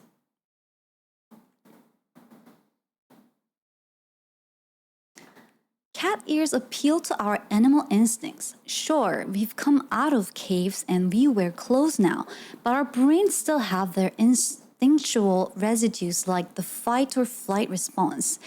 Maybe we think cat girls are the manifestation of a woman who follows her animal brain, her immediate needs and desires. We find the idea of an impulsive woman unbarred by modern rules and morals attractive. Number 2, cat ears resonate with ancient human mythologies. There were the cat gods worshipped by ancient Egyptians, including the fierce and beautiful Bastet.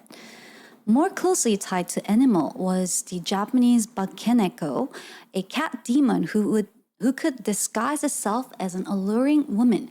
According to the Catgirl Research Foundation, there are also more catgirl myths from Britain, Ireland, and South Africa. Catgirls can be guiltlessly objectified. This fits in with the anthropomorphism I discussed in my fan service articles. When we combine women and girls' bodies with non-human elements, like computer or, in this case, animal parts, they appear less human to us. Therefore, we do not feel the obligation to treat them with the respect we'd offer other humans and can lust after them without worry. What? This is just this one person's opinion, FYI. That escalated into a weird direction. See, I feel like they're looking at this in a kind of a one-dimensional way where it's about the cat girls. But I disagree. I think it's about the ears, the animal ears themselves that we find cute. And of course, when you attach a cute thing to another cute thing, it's gonna be a double cuteness.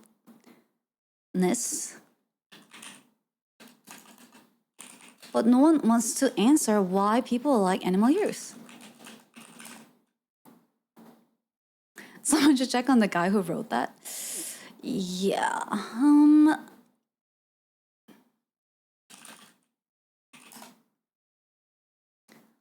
I'm sure someone has done research on this. And it's not just the cat ears, you know? I think it's just that we adore... Damn, look at that drawing.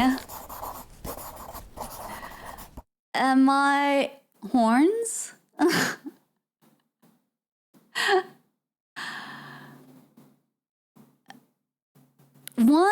Humans, it's been proven that us humans like fluffies. We like fluffs of the animals. Probably, I think, and again, none of this is backed. It's just me being me, thinking through things. It's probably a part of it was because heat was probably essential for survival, right? Hi, Hentai Lord. So it makes sense that people like the fluff and hair because it kept us warm and it helped us survive. Maybe not in the hot air, but even the I actually don't know. But so we probably have grown to like the furs and the animal. J-Dog!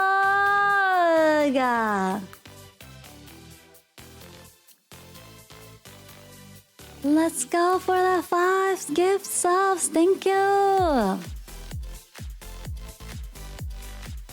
Thank you, thank you, thank you.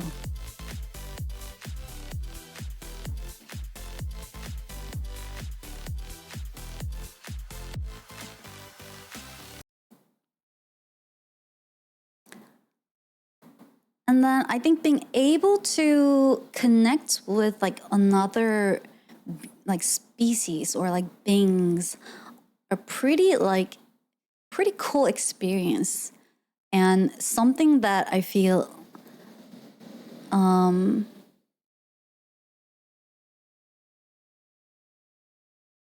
that we can kind of do without having a huge risk with kitties and doggos. Like you can't really try that with like tigers. You could, but the risk is high. If something goes wrong, the risk is high. Whereas, with kitties, the risk is you get scratched and you're gonna bleed, but it won't cost you your life. And yet people do try. I know, right? So all those things combined, it's probably what makes these pets really special. And then anything that's related to something that you really like and you find adorable, obviously if you see elements of that in other places, you're gonna find that cute too, because it will remind you of other the cute things. Check Discord general about the cat ears if you're curious.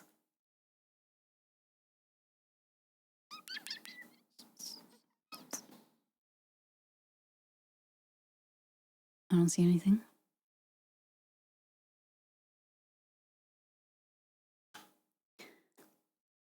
If something goes wrong, you can start from scratch again. And speaking of tigers, you guys know that I sometimes joke about how Korea used to have so many tigers that there are a lot of theories that comes from it. I didn't really notice this until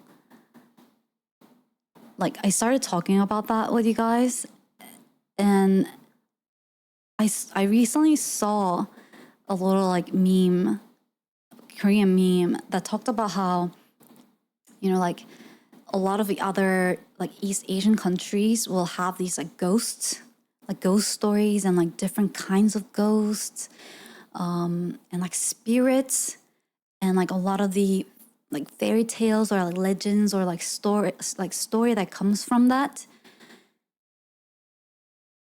All of the Korean fairy tale, the villain is a fucking tiger.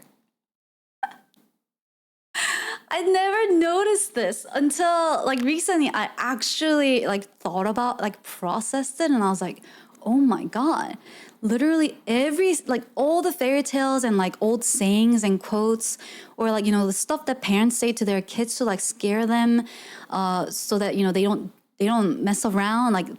All the villains in those stories are tigers. It's when you're a baby or you're a kid and you cry a lot and you don't go to sleep and you don't listen to your parents. Your parents just say oh, the tigers are gonna get you at night. Tigers are gonna come and take you away, or the tigers are gonna come and get the kids that are naughty. That was just a thing parents said, and when you're a kid, you don't really think too much about it, and you're oh no, I don't want to get caught by a tiger, so you try to behave. But then I never really questioned why tiger. Are every Koreans afraid of tigers as kids? The thing is I think you can't really dislike tiger. Tigers are too cool. Yeah, look at them. Tigers are too cool, but they're also they can be scary. So it's not that people are afraid of tigers or they hate tigers or don't like tigers. It's more that well,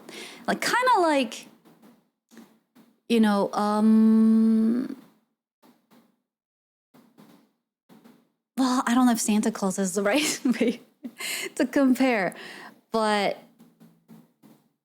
it's they're not gods. They're not treated like gods, but it's how certain cultures you would have these cool gods that are nice to you if you're good, but they will punish you if you're not. They kind of play that role in a lot of stories and fairy tales, or just daily stuff that people say. I never noticed how closely related they are to everyday sayings and quotes, which is kind of interesting. Which makes me wonder how much tigers did we have back in the day? And like, how much were people getting attacked and being eaten that like literally all the fairy tales, it's like tigers are gonna get you. Like they are the villains of the story. People didn't have time to think about ghosts. They were running away from freaking tigers. They're like, spirits, fuck that. I'm about to get eaten by this giant tiger. It's probably an element of cautionary tales from earlier times when tigers still roamed free in Korean countryside. Yeah, and apparently we like Korea had a lot of them. Like it was really saturated. And then I think the guns and the hunting time came around, and now they're actually very rare species to find. They're, I think, now protected actually. Catch a tiger by the toe was everyday life advice. Does that mean ghosts were real in the past as they are used here to scare people? It was more like they needed something to believe in for things that they didn't understand, right? And it's easy to kind of like think about, like, to use a concept like gods or ghosts or spirits for things like that.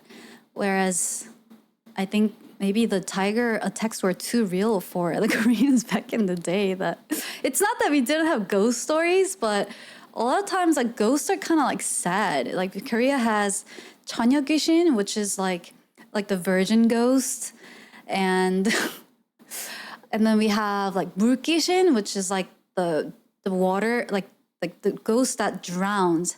They try to lure people into the water so that they can have a company, or they're all kind of more like sad stories, like spirits that died in a sad way, that they were just kind of lingering in the current world and not being able to leave, and you have to do something to help them kind of like go back into the spiritual world.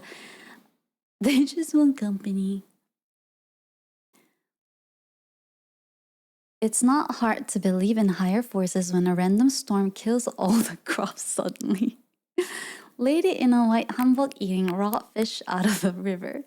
Yeah, so that made me kind of like chuckle when I thought about it. All the spooky stories that revolves around tigers. And there's a story about like these twins, or no, siblings that were trying to like escape from a tiger, and they try to like hang on a rope, and you had to like pray. You had to pray to the gods to send them a rope from the sky to escape from the tiger. And then the tiger tried to like copy them to follow them up. But the tiger's rope was all rotten, and then tiger ended up fallen. It's like random story like that. It be raining outside a lot. Maybe we should have some spooky music.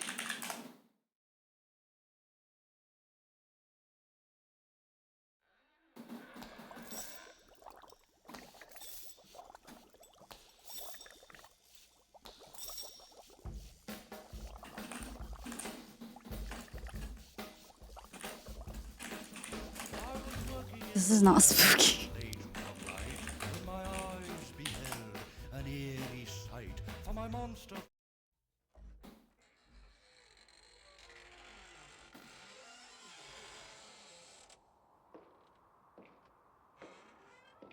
Maybe we can have a HostCast on scary stories for Halloween times. You guys like spooky stories?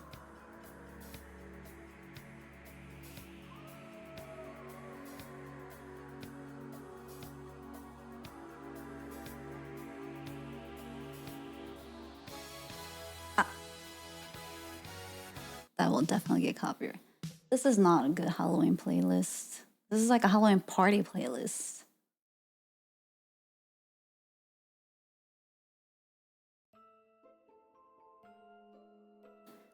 Thriller, thriller night.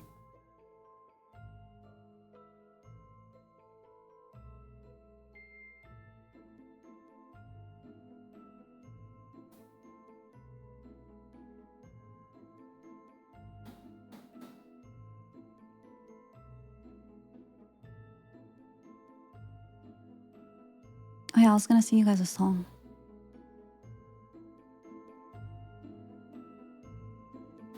Korean scary stories are just gonna be about box fans. Box fans.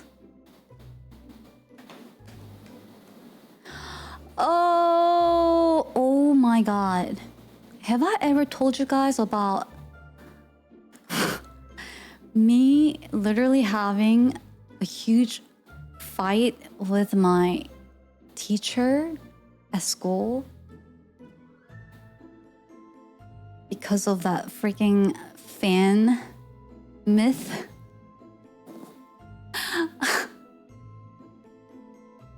I have not. So, if you guys don't know,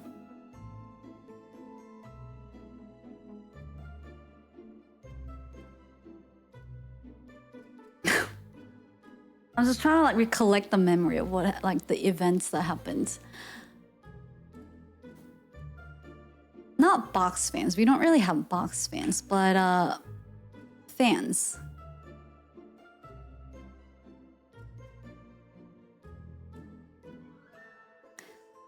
So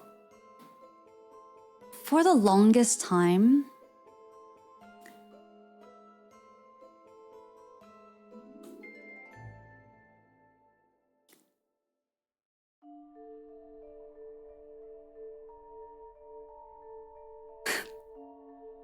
the fans were dangerous in Korea.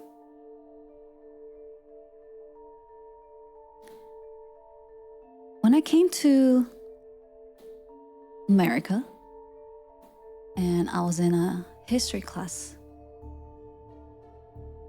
this teacher goes,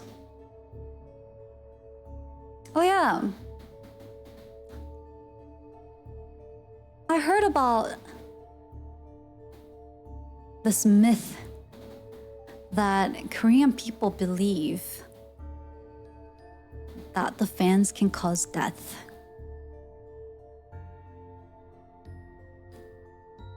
And I was like, "Excuse me? Myth, you say?"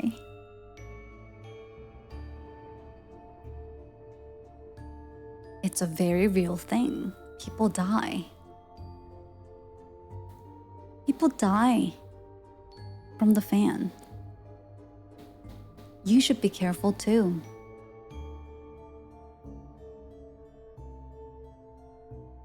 He started laughing. Like, "Oh my god, I can't believe I'm witnessing this right now." And I was like, "What's so funny? People dying is funny to you?"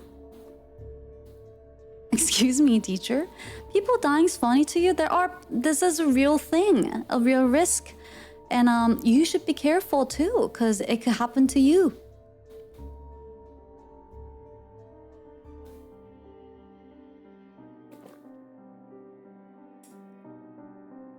So there were incidents in Korea where some kids or babies or some dudes left a fan on in their sleep and they had it blow. You know, they didn't put the spin mode. It was just on like straight onto their face. All the way to the max strength, and you know they had that on when they were asleep.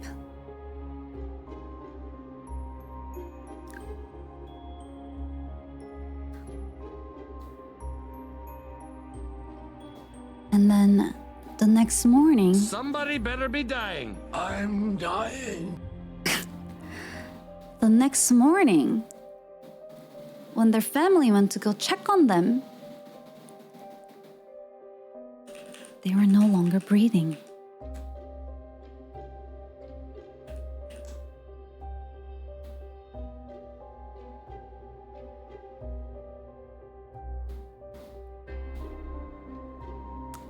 I know. What happened, you ask?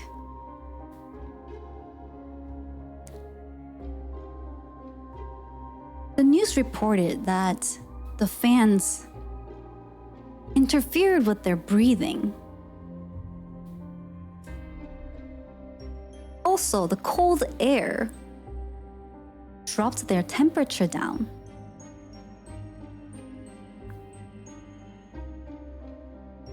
And all of these things combined together on a, weak body has caused them death. They couldn't breathe well, and their temperature went down. So this got broadcasted on news. And then, other Fen victims, the Fen sleeping victims have come out. I went to emergency for similar reasons, or, I heard that, so-and-so also lost their brother from the same thing. So this was a real thing, and it became a pretty serious problem. So all the fans, if you get a Korean brand, you're gonna see a mode. We don't just have the spins and then the strength, the power. We have another button for what's called a sleeping mode, which basically allows the fans to go like this.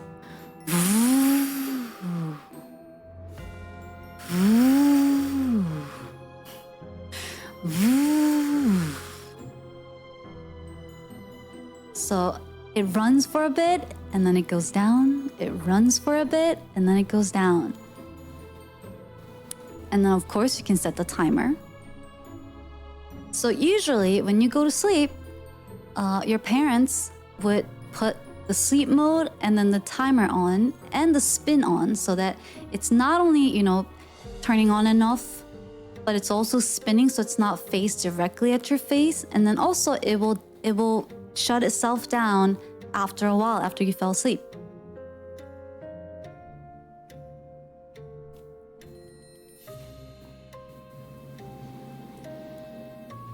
That way you don't die from blowing the fan into your face while you're asleep.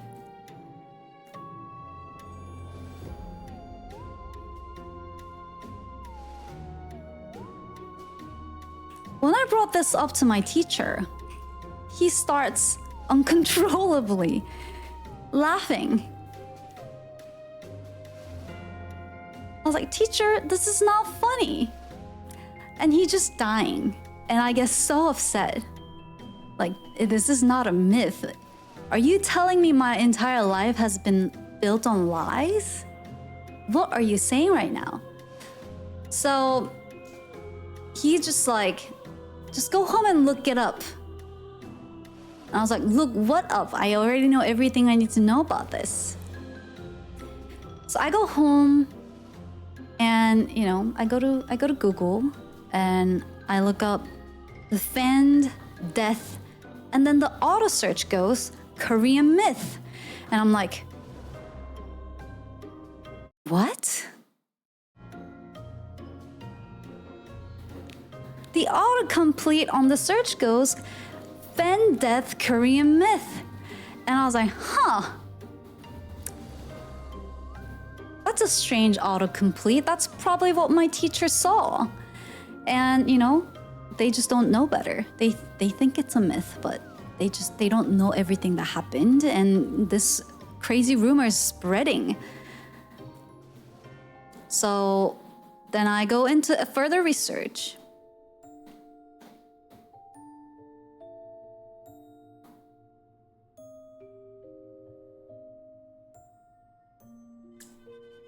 And I just get mocked. Well, I don't directly get mocked, but I just read these posts and forums and articles of people talking about Koreans believing in fan death and how ridiculous that is in the comment section. And I feel like I feel personally attacked reading these things, and I'm like, what? This is not a myth. This is a real thing. These events took place. I'm just like reading this on Reddit or whatever, and I'm just like, God, they don't understand. They don't understand. I'll show them. So then I go into further research, and just people talking about how if this was a real thing, I would have died a long time ago. My entire family. I live in Texas, and without the fan facing me at full strength right onto my face all night, I would not be able to survive. It's a life savior, not a death causer. And just witness after witness of people that says, this is what I do every day, and I haven't gotten even a little cough from it. Why would you have a trouble breathing from just fans? If you're fine breathing with the fan on your face when you're awake, why would you have trouble breathing sleeping? And I was like, because you're not conscious. It's not the same. What about the temperature thing? And then everyone's like, well, that's the whole point of the fan. It's so that you don't get too hot. It's to, help with sleeping, but it's not really supposed to drop your body temperature to death. Like, what about AC then? I was like, it's not the same. There's wind blowing right at you.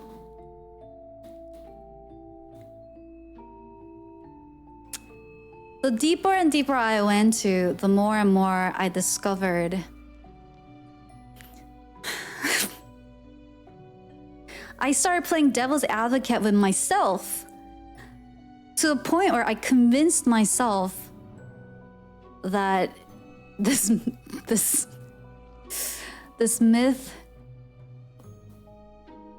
was a myth. And it was it was like, I was trying to argue against their point, but then I didn't have something to come back to.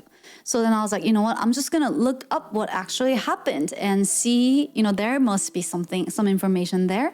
So I looked it up, and these things that did happen. It's like one of those once in a lifetime type, very rare events, and there could have been other factors that came into play, but because it was broadcasted on the news to a wide audience, and of course, parents are gonna be cautious, people are gonna be cautious. So when the news was try to be careful if you're turning the fan on directly at your face in a really small closed up space, it can interfere with your breathing and temperature and night. When they broadcast that on the news, people are obviously gonna overreact, and that somehow spread this myth that fans are dangerous at night in Korea. To a point where the fan companies actually start making a sleep mode so that fans are not blowing in your face all night.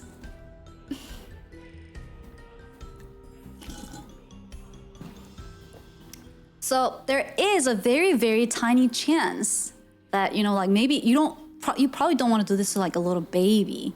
Having the fan blowing at them all night, by themselves. But they're not that dangerous.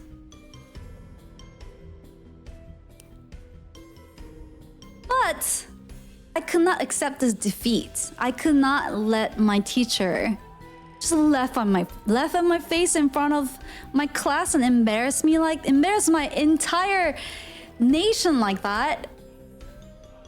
So the next day, I printed out, I translated all the articles, and of the events that took place, and I also translated, what the doctors were saying on the news on why they think this was caused, and I quoted the doctors because I was like, that's a doctor, you're a teacher. who's more credible here? You're a history teacher. This guy's a doctor who studies biology. So I printed out the whole article. I translated them. I quoted the doctor's comments, and I brought it to him the next day, and told him, "Hey, so I looked this up yesterday, and you're partially correct that they do not pose a such threat to full-grown adults." Oh, wait, you serious? Let me laugh even harder. But this is what actually happened. And isn't it interesting for a history teacher? It's like a Mandela effect where, like a little news was, broadcasted, and then everyone just started believing into this thing. And it's totally based on a real event that happened, and it was quoted by a doctor. It's the strange part was how it got spread to the entirety of Korea, and it totally changed our fan models and like how people sleep at night. So that might be an interesting topic for you, the history teacher, to look into, maybe. He still laughed at me, but I got to have a little peace for myself by giving him a little bit of the history lecture, and like the Korean history lecture. And I accepted half of my defeat. He accepted half of his defeat, I think. Probably not. He probably just left about it. But I was able to have my closure. He threw it in the trash 2 minutes later. He probably joked about it in other classes, if anything. So did it pass you in the class? Of course. Of course, I'm Asian. What do you think? Pass?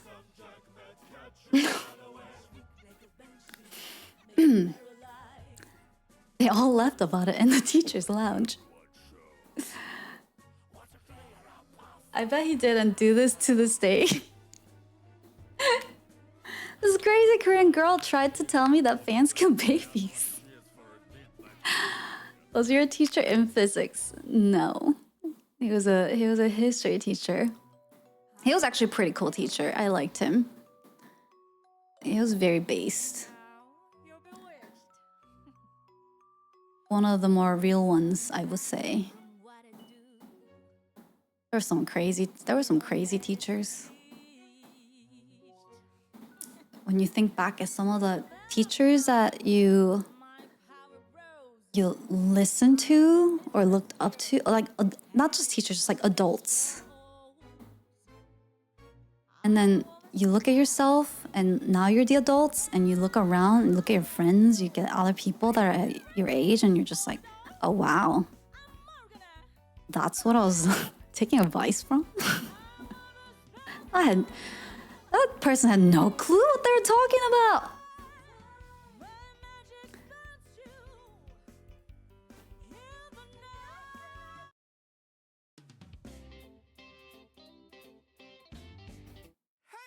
No one does. The ones we accidentally called mom or dad in school? You guys keep saying that.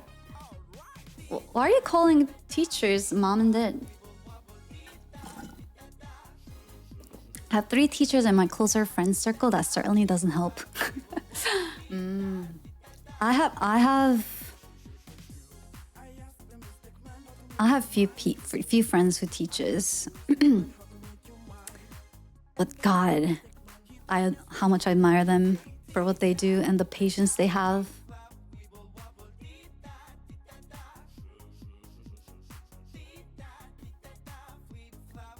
I couldn't.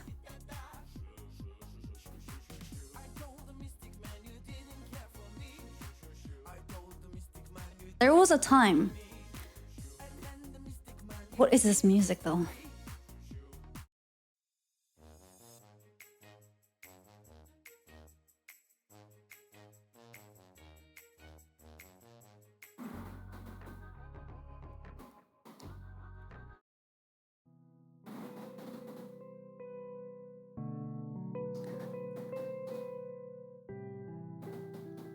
There was a time I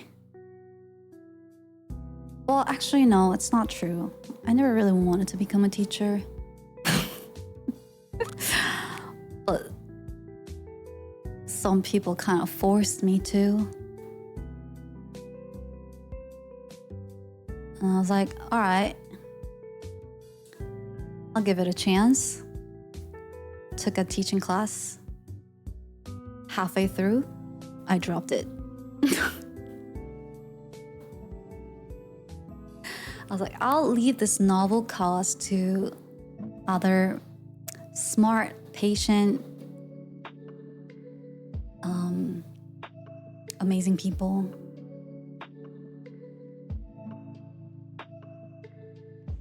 Because I sat there and I was like, this is what you want me to do for the rest of my life?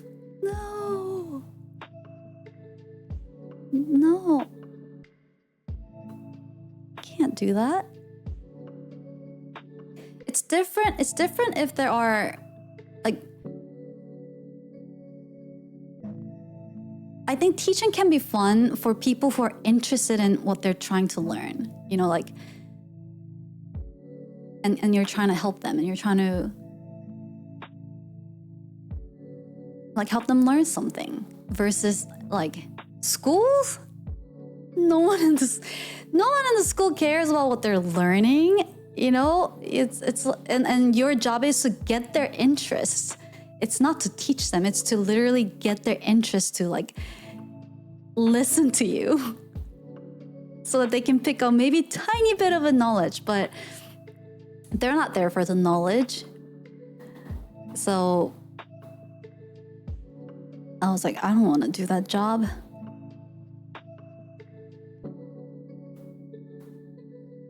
I volunteered as a teacher, wouldn't want it as a job though. Yeah, I've definitely done like teacher's assistant, I've done tutoring, I've done other many like teaching related stuff as a side. And I enjoy them. Like as long as the person that I'm teaching are interested and are willing to learn, like that's actually really fulfilling and it's really fun. But the school teacher, I was like, I don't think I have the patience to do that.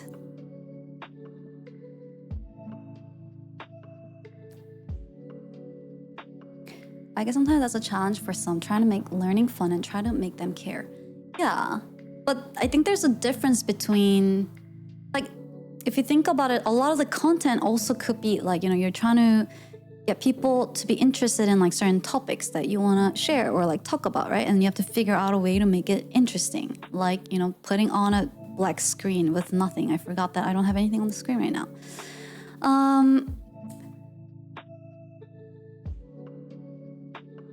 But schools though, schools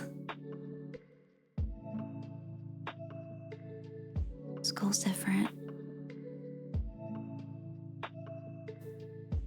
They're not humans yet. The kids there are not humans yet. So you're trying to teach them to be human. You're not really there to like teach them knowledge. You're trying to teach them to be human. And like I feel like I would be able to barely do that with my own child in the future. Was you a good student, Hana? Well, yes and no.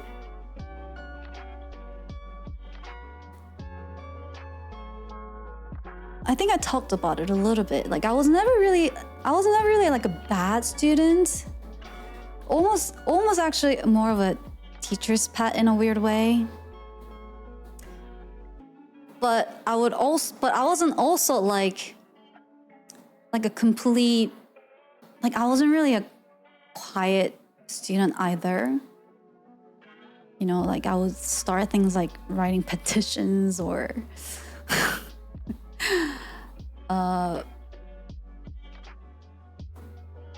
start like protests. Like if I see something that I felt was unjust or something that needed to be corrected, but I did it in a nerdy way, I guess. not in a like a very rebellious, like bad way. You know, I didn't like go and like spit on the teacher, or I didn't like walk out of the class, or like I didn't throw things in the classroom.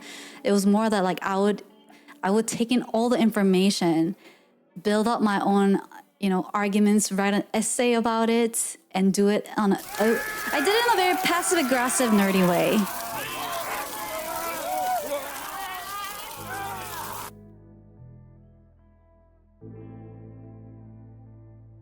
Would you sign this petition, please?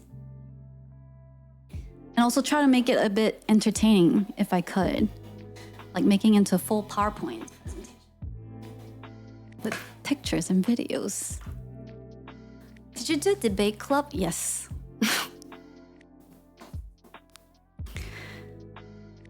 Loved it. I actually didn't join my like voluntarily. My teachers put me in it. You got a lot of energy. Use it here for good cause. I was in debate club, I was in writer club, I was in the arts club, I was in the theater club, I was in the band. So I was just very energetic kid. Where did all the energy go? Now I'm just like dead.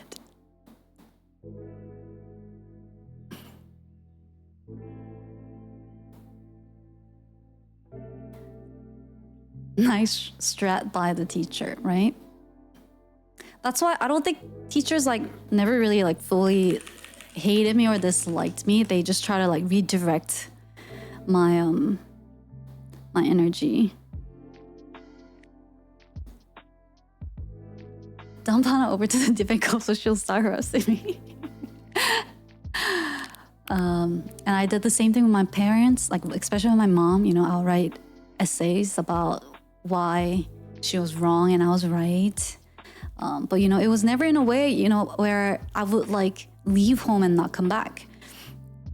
Or, you know, like doing something bad, like to rebel against her. Like I'll be crying, like writing up my essay and then like present it in front of her.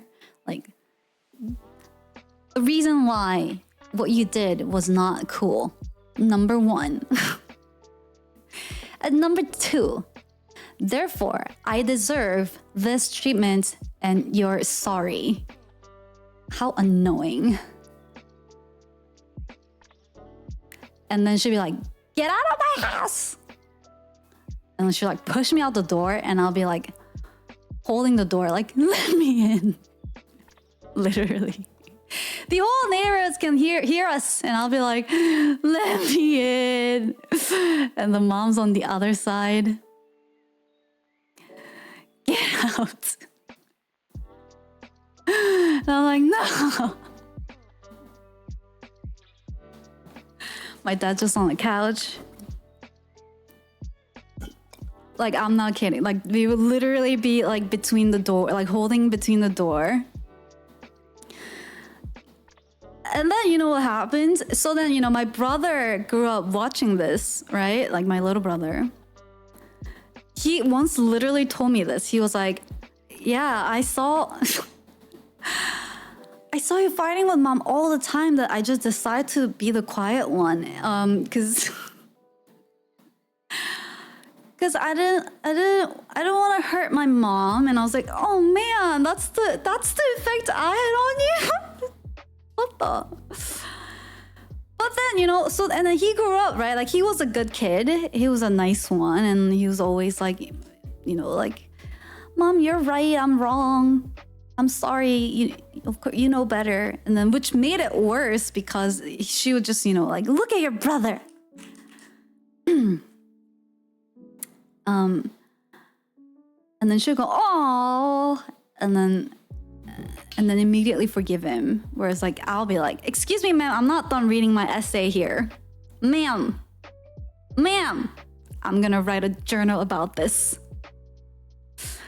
How horrible you treated me. And how you always favored my brother over me. And And then, I go to America. And it was just these two left. These two people were left, and my brother grew up, and it was time for his puberty. Woohoo! And I wasn't even there for this.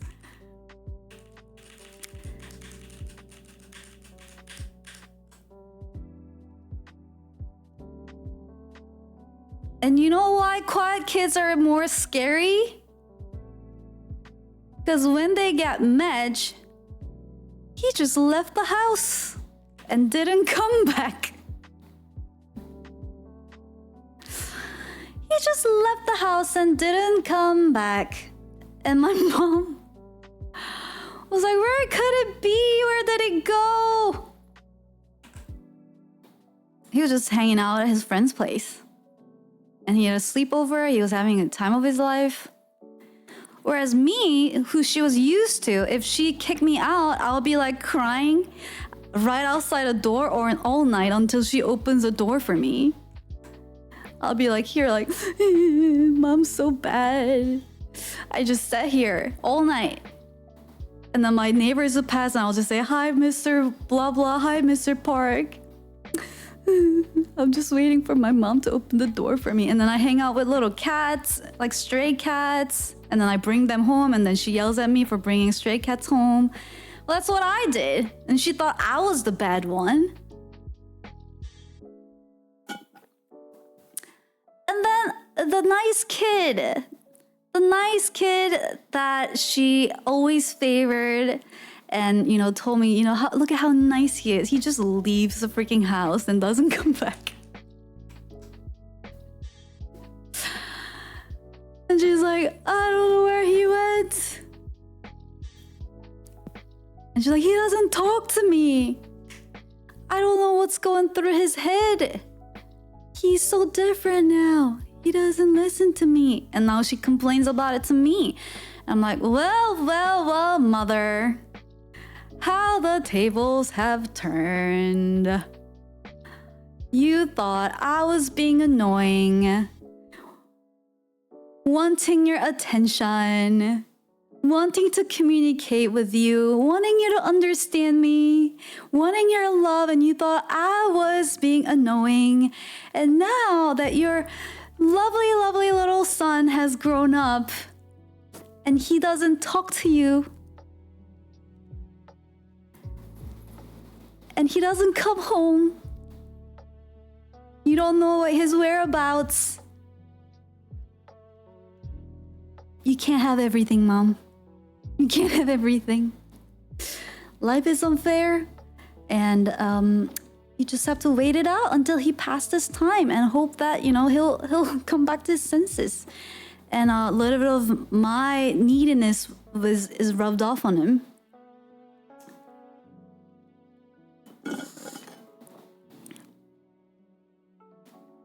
It didn't.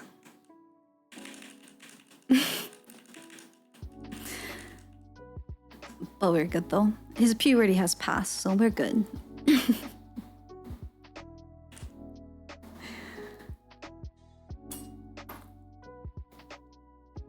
Did you guys argue with your parents a lot?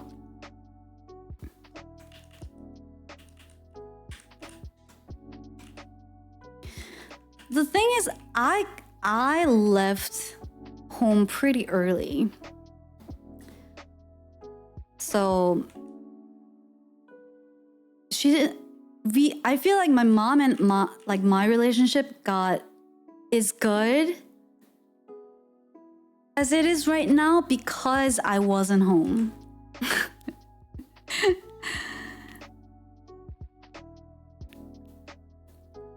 Not a lot, just the usual get off the computer. I really do believe that after a certain age, you and the parents are not supposed to be in the same space together. For their own sakes, for each other. It's better to give each other space and then you get to appreciate each other better than being on each other's face all the time.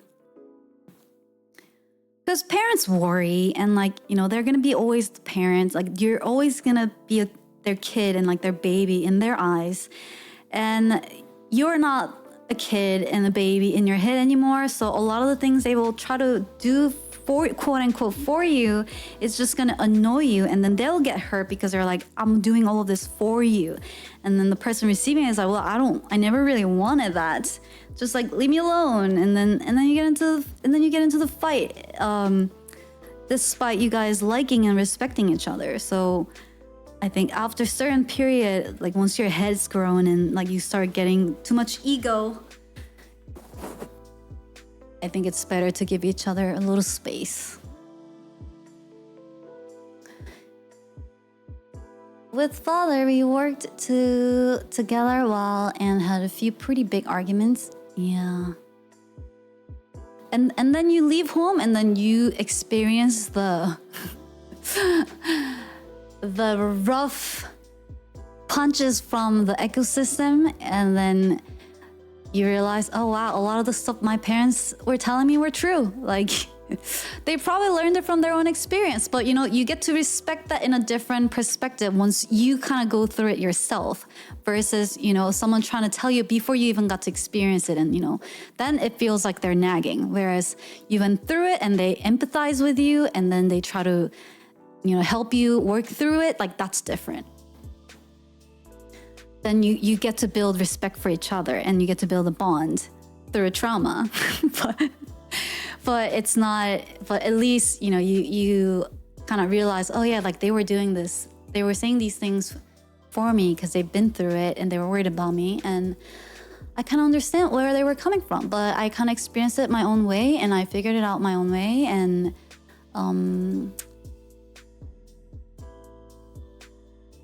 as long as it's like stuff that's not gonna hurt, like really damage or like physically hurt your kids, I feel like a lot of stuff, probably better to let them figure it out and then help them kind of come back from it than try to prevent all the risks from happening. Because otherwise, if once then they leave your little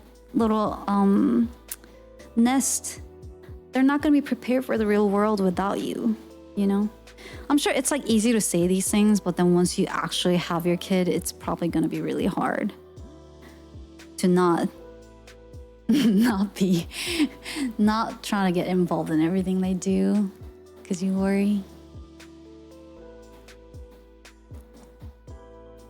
So that's something I will also have to figure out myself in the future. And I'll be like, oh yeah, now I know why you were like that. I read a comment somewhere on an article. No, it was like a video of some baby like walking, and then someone commented saying, oh, like I never realized how dangerous cars were as a kid until I grew up and had a kid who just started walking out on the street. I never understood like why my parents were always like, oh, be careful, like, oh, don't go that way, you know, hold my hand, you know, do this and that. And like, it used to annoy me as a kid because, you know, nothing seemed that dangerous, or like I didn't see any scary stuff around me. But then now that I'm the dad and, you know, like I have a little kid who just started like walking outside the street, like I see all the dangers, like all these cars and like everything that now I can see through my parents' lens. And I haven't quite experienced it yet, but I'm sure eventually I'll get to that point. I've known people driving cars are dangerous for a while. I've almost been hit several times. I have to be pretty dense not to realize that. You learn from your experience. If there's like one thing to be able to kind of like empathize it versus like actually living it, you know? Like I can always kind of like, oh yeah, like I can see that. I can see that perspective. I can empathize it, but you know, actually living it, I feel like you gain like a different level of awareness and understanding. Kids are not perceptive, yeah. Definitely.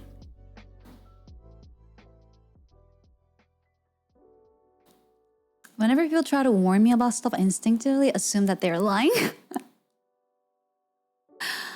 What?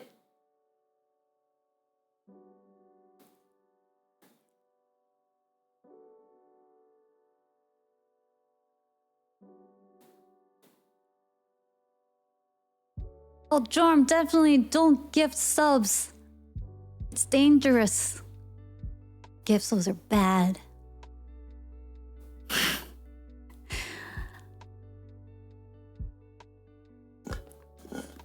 Where's my wallet?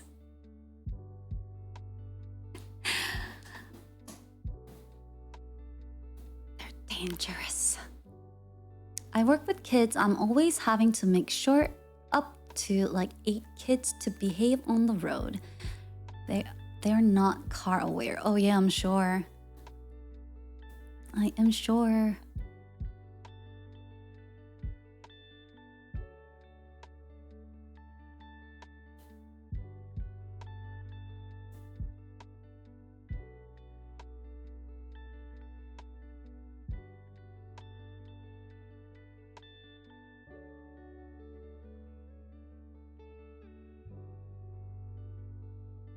It's not like I haven't done push-ups on a drive line as a kid.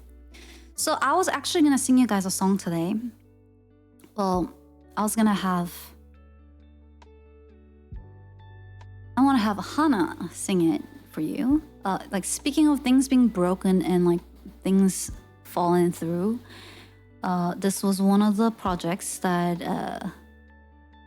Hana and I were working on. And it was like, I would say 60%, 65% done, but then the rest of the 40% never came through. So it's just been kind of like up in the air for a long time. And I don't really see it happening anytime soon, unfortunately.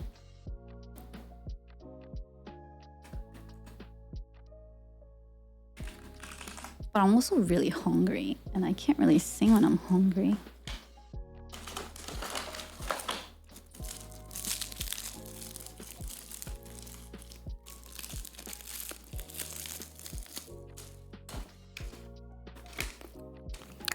Paul, guys, I finished the Lindor chocolate.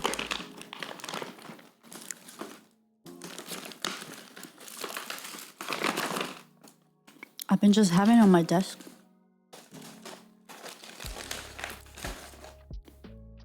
And since I was too lazy to eat real food, I've just been eating this chocolate when I got hungry.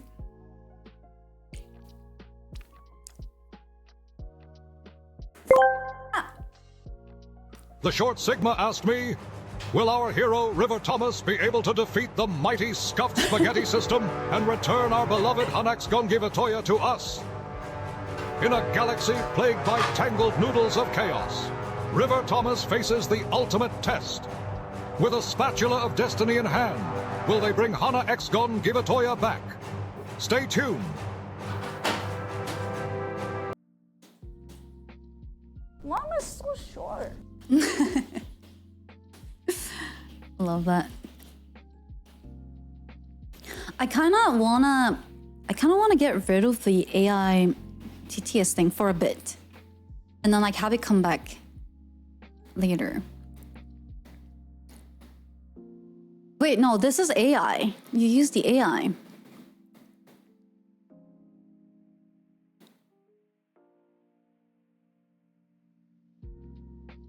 Oh, maybe not. No, I was saying that because I thought you actually wrote that out. And I like seeing you guys' TTSs that you wrote out because they make more sense. For the most part. Whereas like a lot of the AI stuff, like they will say a lot of things and like it's funny. But I feel like it's making you guys lazy a little bit. Come on now. Come on, chat. You can do better, Echoes. I know you're funny. And I know you're funnier than AI. And I feel like when we introduce the AI here, the AI TTS here, you guys started getting a little lazy and just like leaving all the comedy for the AI to handle. And they're funny, but like a lot of stuff is very repetitive, so it's kind of a hit or miss. And I feel like I believe in your funnies. You know? You overestimate me. And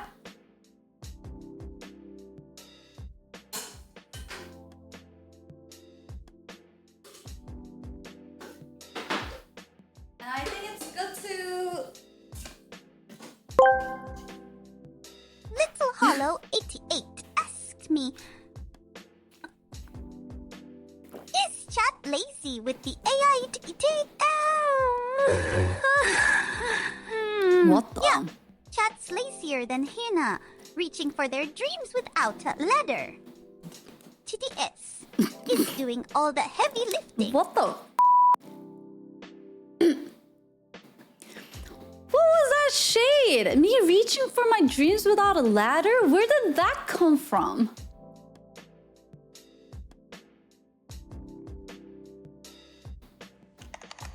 What? Don't party right now after that comment?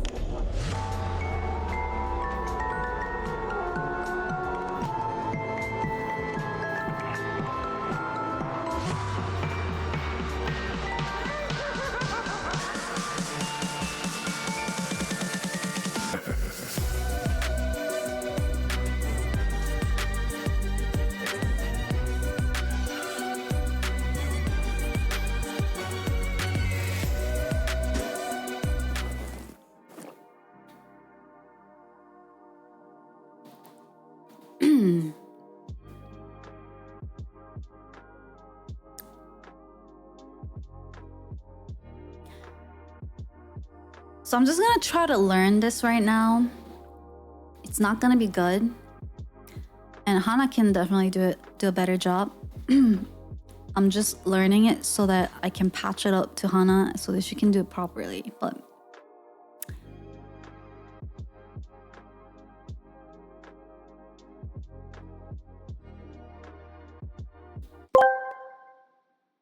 You just don't want us to use AE because it insults you all the time, Keku. Oh,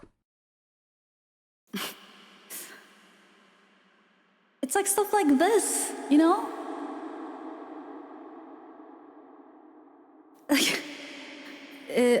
Is the echo there, Echoes? Do you hear the echo? Did it turn on?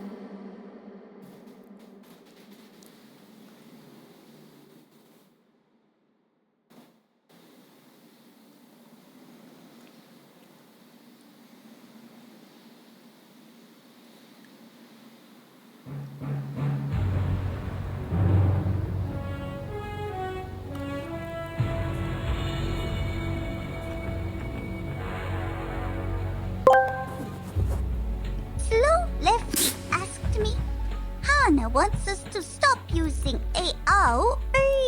It's been 84 years. How do I be AI funny singing. again? Just sprinkle some classic jokes like, why did Hannah bring a ladder to the stream? 'Cause they heard the jokes were over their head. Keep roasting, you'll be fine.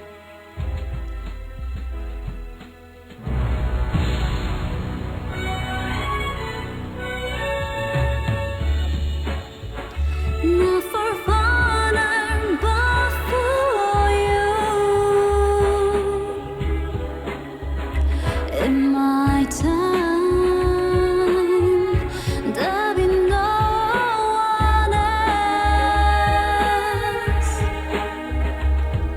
Crime is the way I fight to you.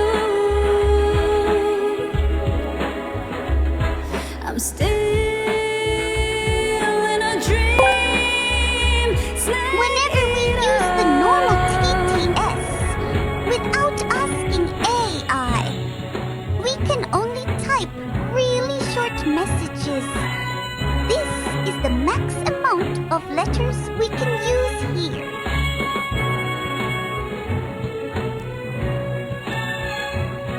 For the day we see new light again, my life, not for honor, but for you.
Snake Eater featuring Nanerd AI TTS.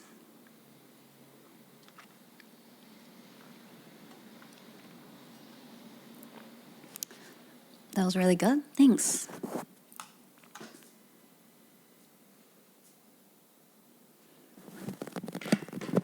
The background music is supposed to sound so crackling and low quality. I think so.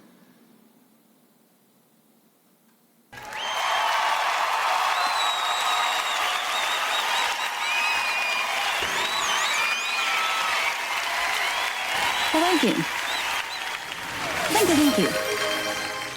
It's got the 70s James Bond vibe. You're breathtaking. You're all The short breathtaking. sigma. Ask me. I am too lazy. Ask yourself something, please. Wait, does Hana never read chatted? Maybe they're too busy looking for a ladder to reach those jokes over their head.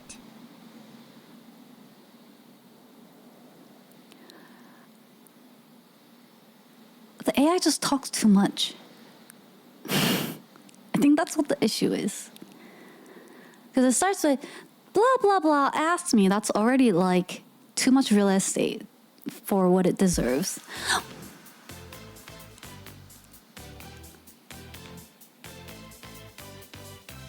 Dark Itch, thank you so much for 10 community sub. And I also saw Nimori, thank you so much for 1 sub gift to Jade as well. Thank you. Wait, Dabovi gifted a 6 months tier 1 sub to that booty. Oh.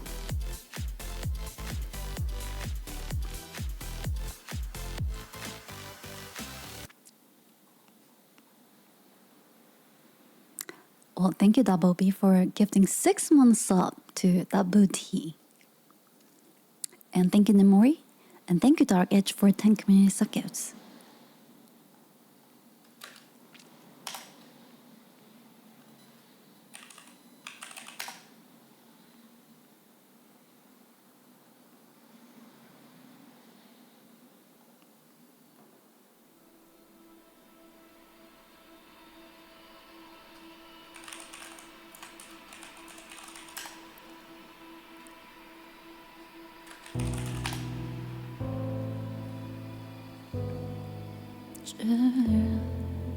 Always lost pleasures and rage combined. I'm watching you. Be careful with your moves tonight.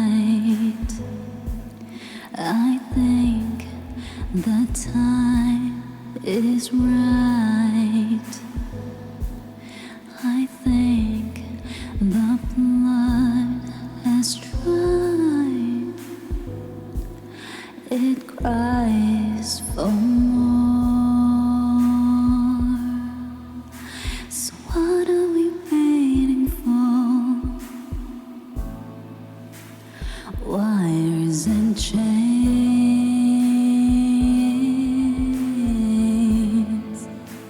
starting to fade.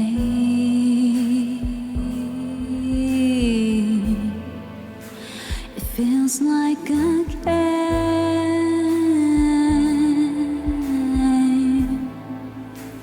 you have to play.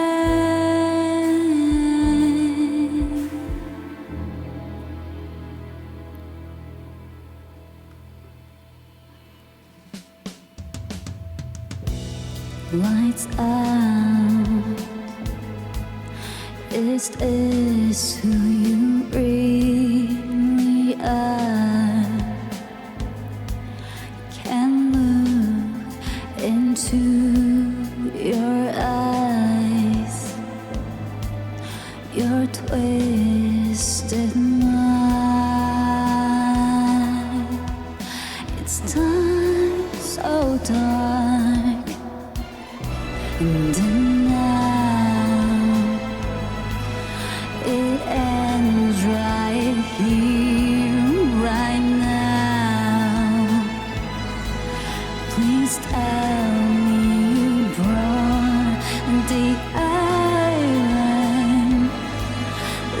light up the sky and fade into the night. Wires and chains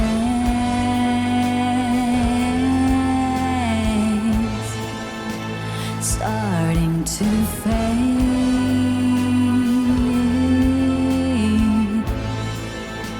It feels like a game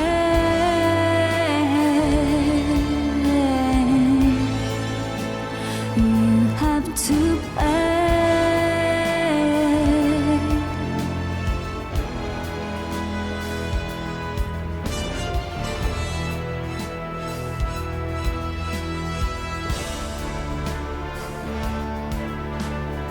I'm not gonna sing the whole song because I'm just practicing and it's for Hana. But you still get a little bit of it because you've been asking for it for such a long time.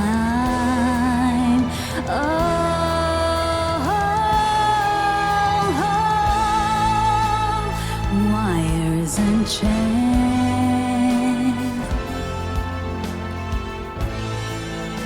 starting to change.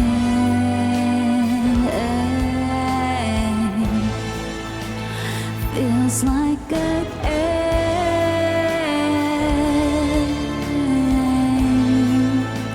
you can't escape.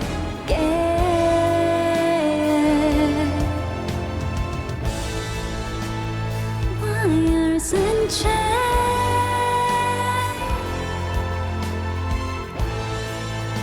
starting to fade.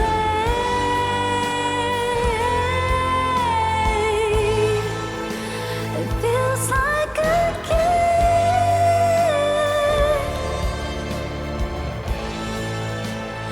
you escape.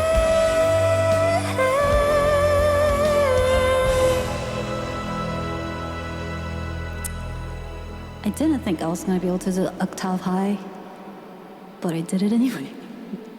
And I messed up.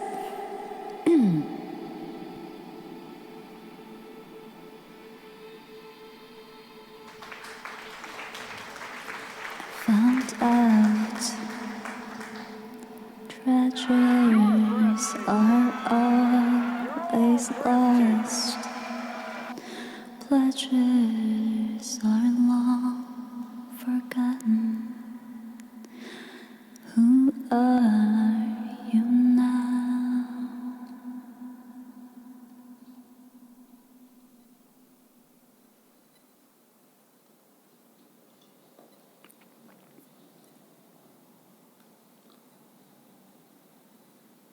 There you go.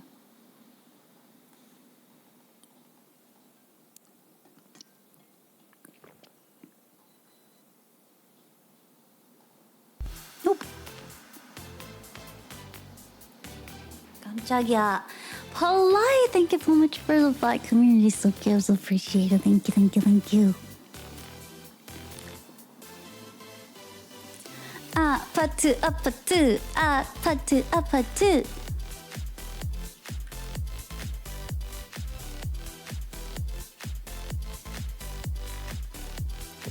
What is the name of that song? Really? Of all people? I don't think you have to go that high with that note though. Na na na na na na na na.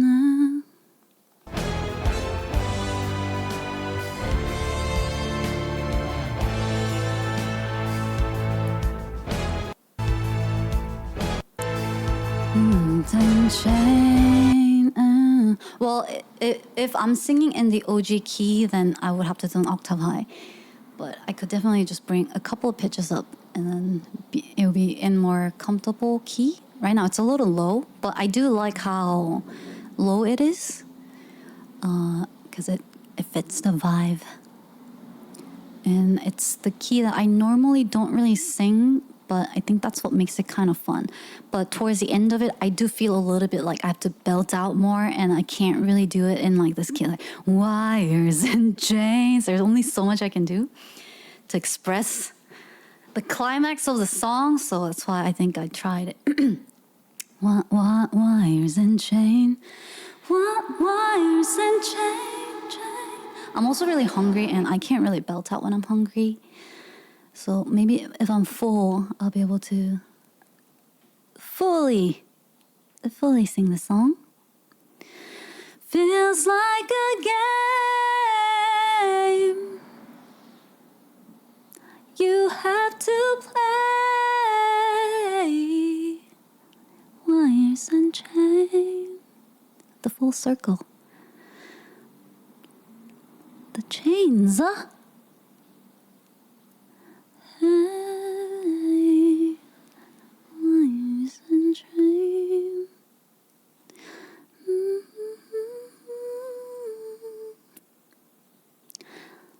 This, that pretty girl mantra.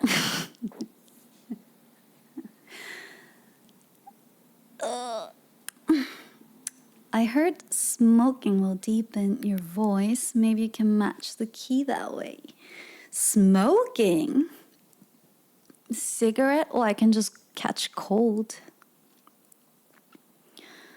I've never smoked a cigarette before because I like my lungs and my voice. Well, I don't know about voice, but I like my lungs. And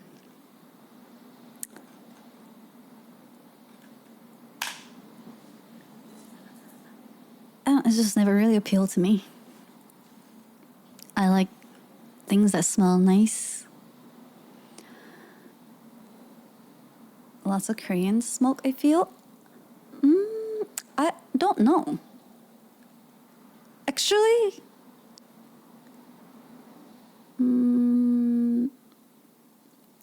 a lot of guys do pick up smoking. I heard from going to military or like going out like work. Because, I don't know, it's like a social pressure kind of thing. Not that like people pressure you to, but it's more like, oh, everyone's doing it. So if I want to kind of like fit in. Your voice is from heaven. What do you mean you don't know if you don't like it? Whoa. Whoa now. Heaven? Lord, this is from heaven. Talking to you about the importance of these nuts. Got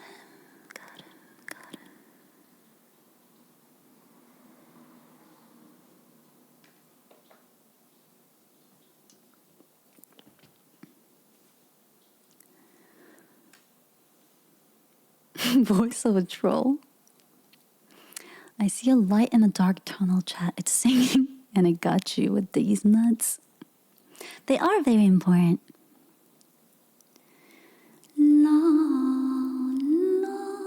What's like a heavenly song?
song into never gonna give you up, never gonna let you down, we're gonna let you down, desert you, never gonna give you up, never gonna say goodbye, never gonna hold on, desert you. I don't know. It still sounds trolly. You can't really heavenify. Thank you. I'm blue,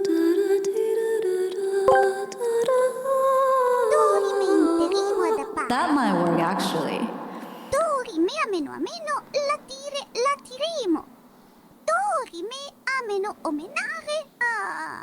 Imperavi ameno dimere. Dimere matiro. Matiremo ameno.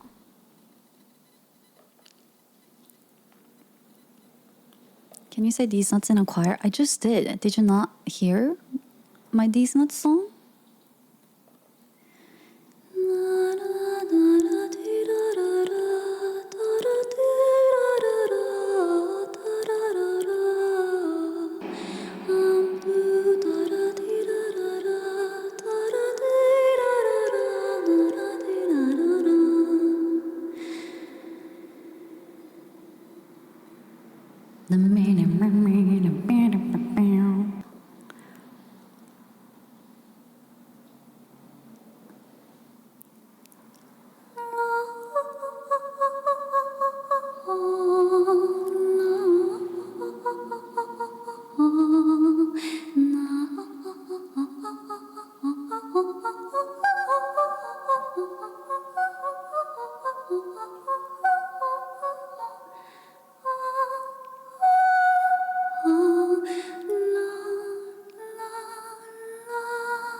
Oh, chills. Literal chills.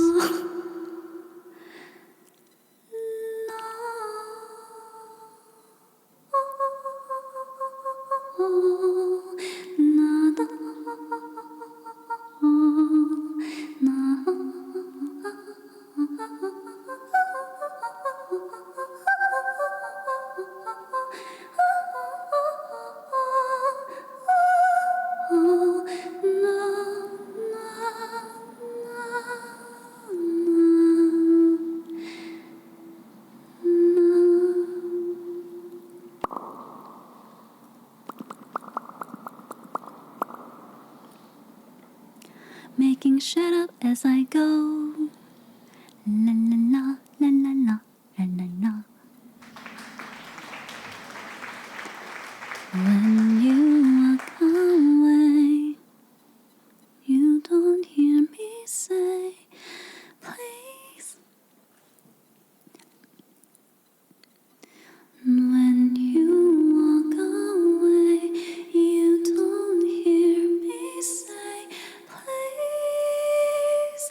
Oh, baby, don't go. Simple and clean is the way that you're making me feel tonight. It's hard to let it go. Jesus Christ, that song is high. Utada Hikaru. She has some good songs. You will always gonna be my love in my life. So true, I believe I can never find somebody like you, my first love. That's also Utada Hikaru's song. Somebody like you, my first love. First love? That could be a topic one day. First love.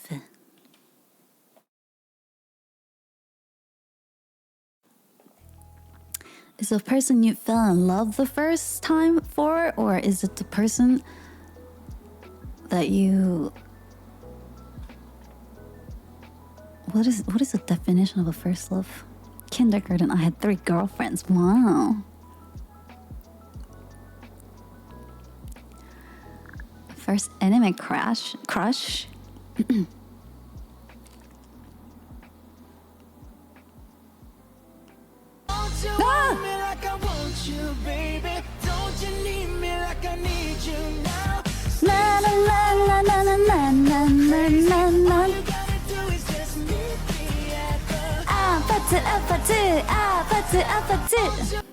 Well, that's gonna get copyright strike.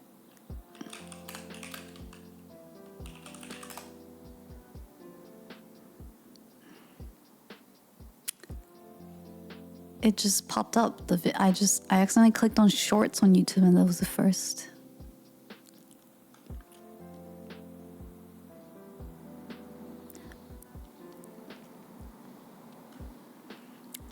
I was a green-eyed, blonde hair, supposedly a cutie pie. Then honeys were all over me. Oh, jeez. Okay. All right, Peter. Good for you, cutie pie.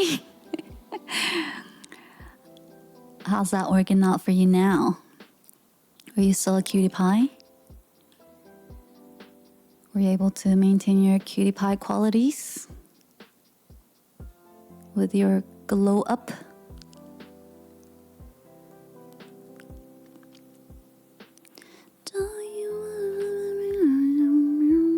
Oh no, Sedge. You peaked at 6? Do you know the song Wait and See by Utada? I don't think so. After kindergarten, it was all downhill.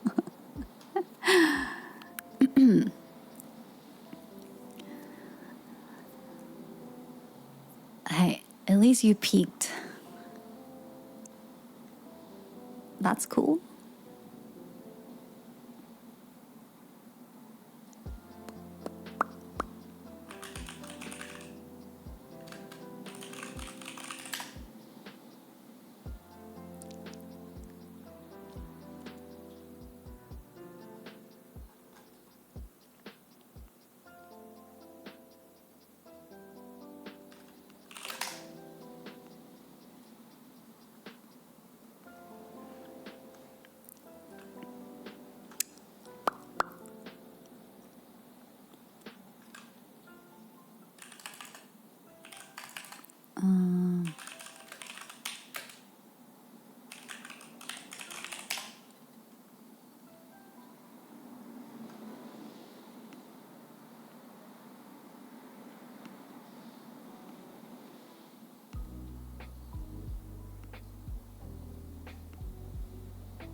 Every heart 素直になれるだろう誰に追い寄せたら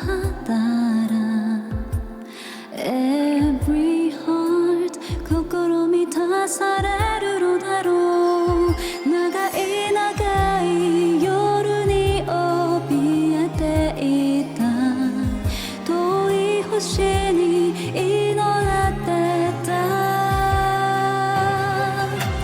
巡る巡る時の中で僕たちは愛を探している強く強くらいたいから今日も高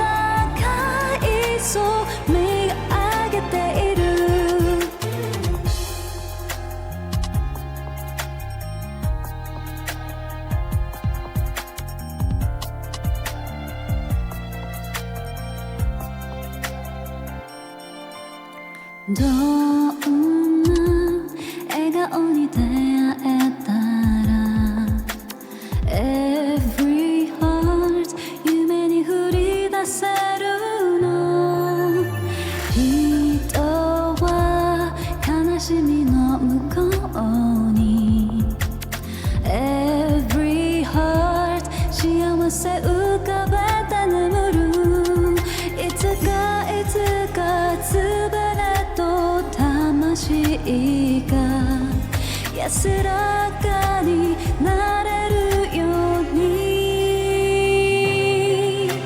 巡るめくる時と中で僕たちは生きて泣き顔知る時に笑い少し泣いて今日もまた歩き続けてゆく悲しみに暖かな場所がある So sweet 星たちが話す未来はいつも輝いていた So shine 巡るめくる時の中で僕たちは愛を探している強く強く会いたいから今日も高い空見かけている巡るめくる時と中で僕たちは生きて何かを知る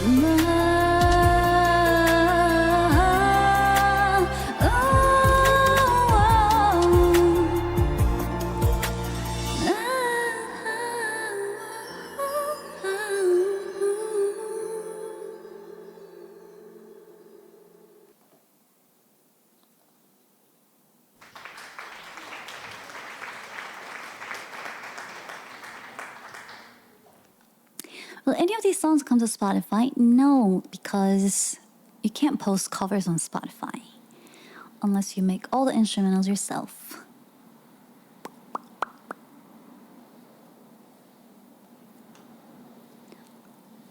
I could commission people who make instrumentals.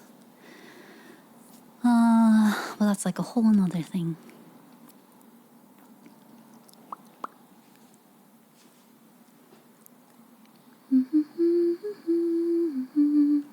You just gotta come to my stream. Sorry. You can leave.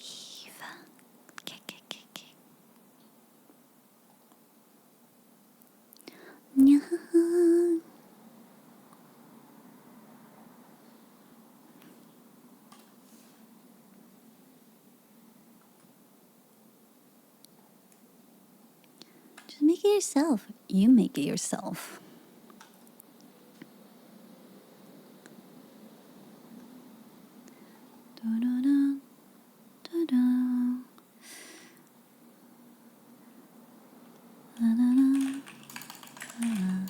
You're breathtaking. You're all breathtaking.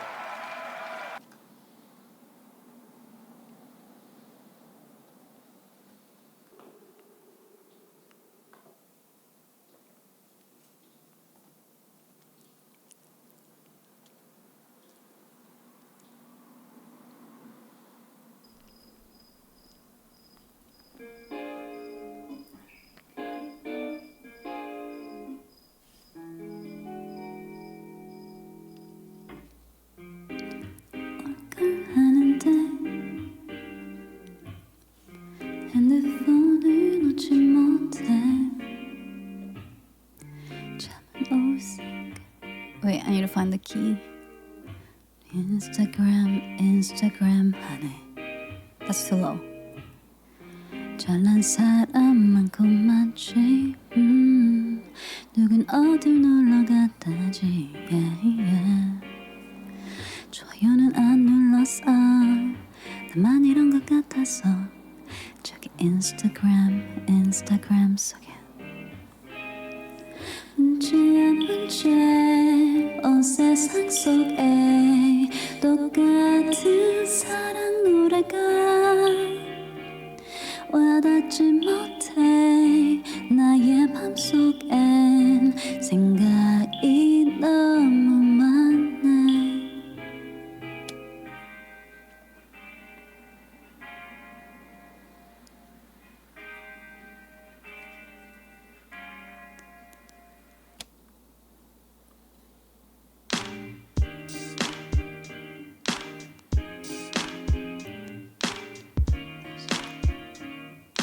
단이 잘못됐어. 요즘엔 아는 게 더 괴로운 것 같은데 갈수록 너무 어려워지. 나나나나나나.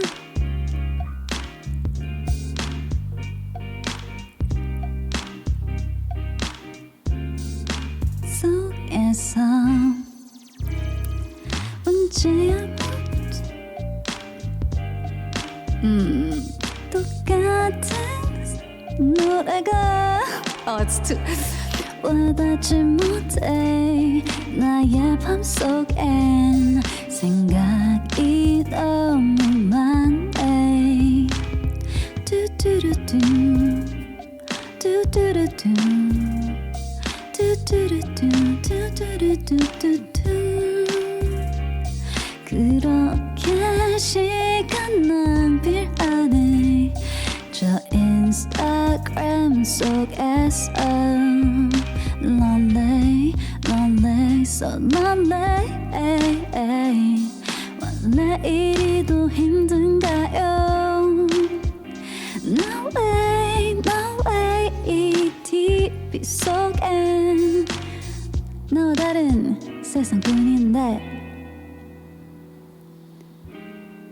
없이 Oh my god, I can't find the right key for this song.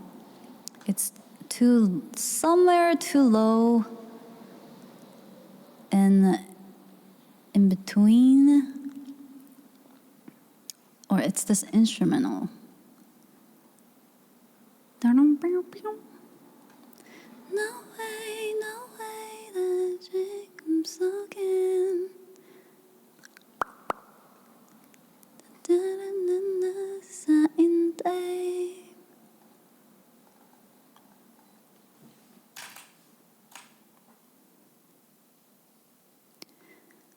Just touched down in LA.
I see trees of green red roses too. I see them bloom for me and you. And I think to myself, what a wonderful world. What a wonderful world.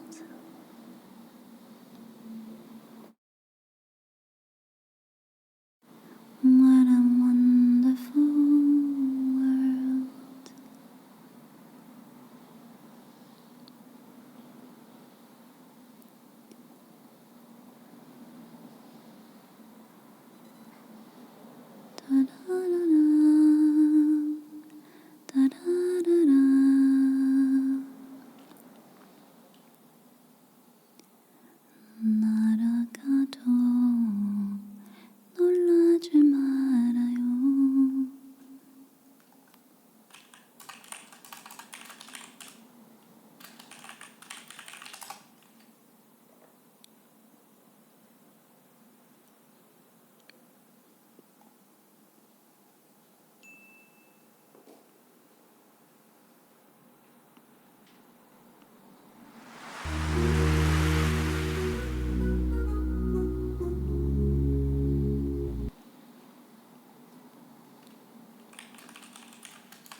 I see skies of blue and clouds of white, the bright, blessed day, dark, sacred night. Tempo and up I again. think to myself, what a wonderful My head's in a world. spin.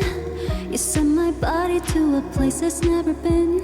Baby, won't you let me keep you up all night? Let the morning come closer. You set me so high now, the ceiling can fold us. Listen to my heart, let the rhythm control ya. I'll be there when you need my love. Just follow the beat of my drum, drum, drum, drum, drum. It goes boom, ba boom, ba boom, boom, ba boom, ba ba boom, ba boom, ba boom, ba boom, boom, ba boom, ba ba boom, ba boom, ba boom, ba boom, boom, ba boom, ba ba boom, ba boom, ba boom, ba boom, boom, ba boom. Just follow the beat of my drum. Oh, I can't pretend like I didn't let your love go off my head. Oh, I'm in a spin. You send my body to a place that's never been. Oh, oh, oh, oh, no. Thinking about you, making my body behave so crazy. Oh, you made me wanna sway slow. You push me on me, baby, you got me for days. Oh, keep you up all night, let the morning come closer. You send me so high now, the ceiling can hold us. Listen to my heart, let the rhythm control ya. I'll be there when you need my love. Just follow the beat on my drum, drum, drum, drum, drum. It goes boom, ba boom, ba boom, ba ba boom, ba ba boom, ba boom, ba boom, ba boom, boom, ba boom, ba ba boom, boom, ba boom, ba boom, boom, ba boom, ba ba boom, boom, ba boom, ba boom, boom, ba boom. Boom, ba boom, ba boom, boom, ba boom, boom, ba boom, ba boom, ba boom, ba boom, boom, ba boom, ba ba boom, ba boom, ba boom, ba boom, boom, ba boom, ba boom, ba boom, ba boom, ba boom, ba boom, ba boom, ba boom. Oh no, thinking about you, making my body behave so crazy. Oh, you make me wanna sway slow. You push up on me, baby, you got me for days. Oh. Bum ba bum ba boom bum ba boom bum ba boom ba bum ba bum ba bum bum ba bum bum ba boom ba bum ba bum ba bum bum ba bum bum ba bum ba bum ba bum ba bum bum ba bum. Just follow the beat of my ba bum ba bum bum ba bum bum ba bum ba bum ba bum ba bum bum ba bum bum ba bum ba bum ba bum ba bum bum ba bum bum ba bum ba bum ba bum ba bum bum ba bum. Just follow the beat of my drum.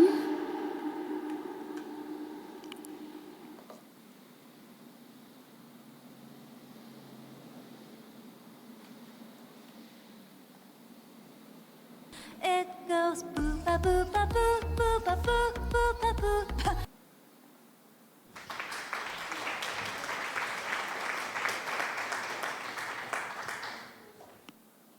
You're breathtaking. You're all breathtaking. Oh, I really want to learn this song. But I don't exactly... 깜짝이야. Oh my god, that scared me. Thank you, Target, for 10 communities. Okay, I so appreciate it. You really like the Booba song? Thank you, thank you.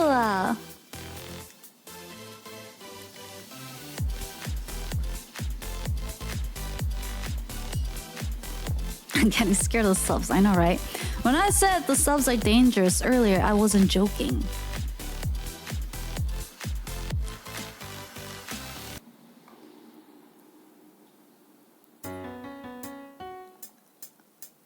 Lily was a little girl, afraid of the big wide world. She grew up with her castle walls. Now and then she tried to run. Night with the setting sun, she went into woods away, so afraid, all alone. They wonder, don't go there. They're creatures who were hiding in the dark. Then something came creeping. They told her, don't you worry, just follow everywhere I go. Top over the mountains, a valley low. Everything you've been dreaming of.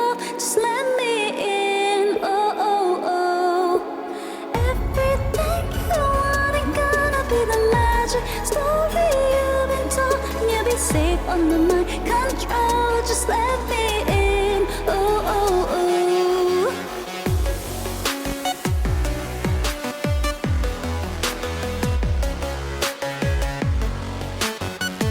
Just let me in. Oh, oh, oh. She was hypnotized on a cold thin ice that broke, and she woke again.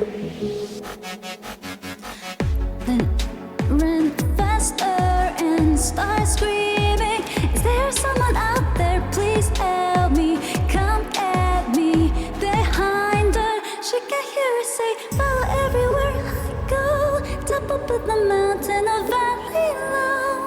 Give you everything you dreamed of. Just let me in. Oh, oh, oh. Everything you want, gonna be the magic story you've been told, and you'll be safe under my control. Just let me in. Oh, oh, oh.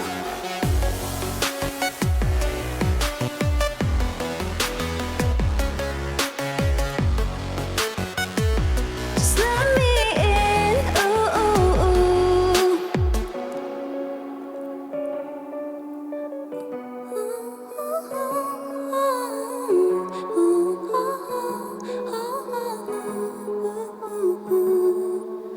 everything you want, gonna magic story you've been told, and you'll be safe under my control. Just let me in. Oh, oh, oh.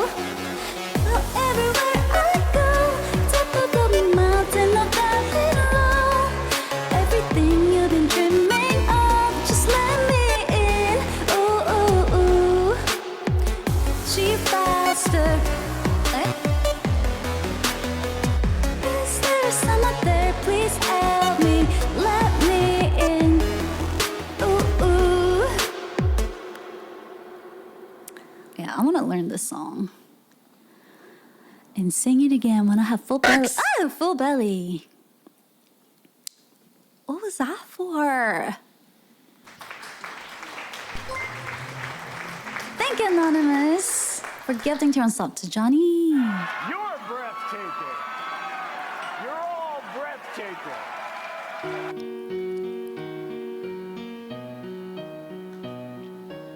So many good Ellen Walker songs.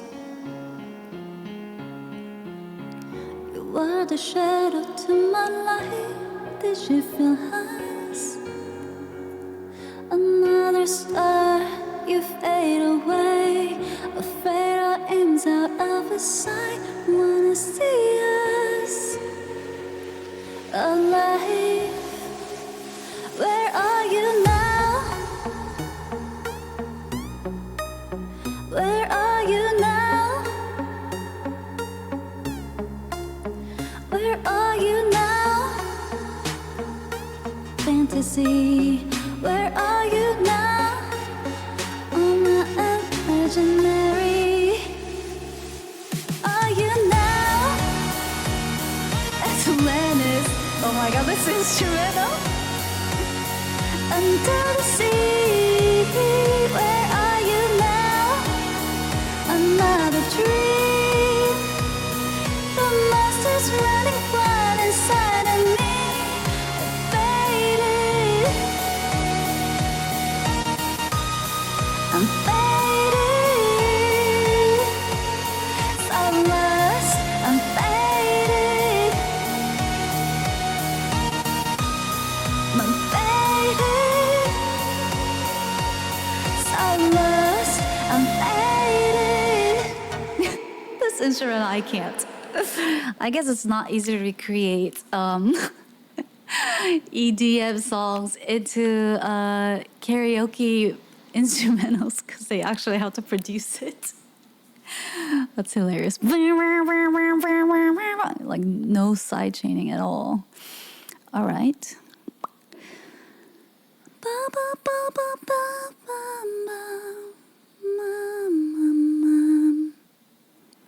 I'm faded.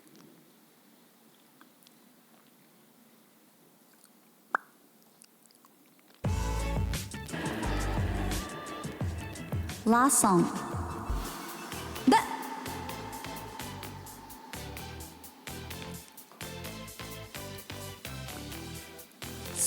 Spy with the 10 gifted.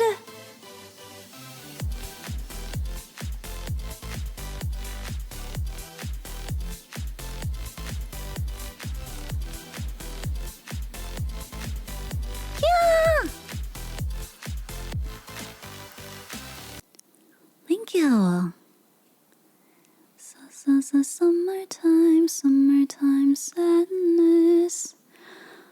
Thank you so much, Spy. Appreciate it. Great voice. Thank you, Nook. My friends always asked me to sing Lana Del Rey songs, and I didn't know any of them at the time. And the more they asked me to sing it, the more I didn't want to sing it. And then I listened to her songs and I was like, oh my god, her songs are amazing. Thank you, Spy.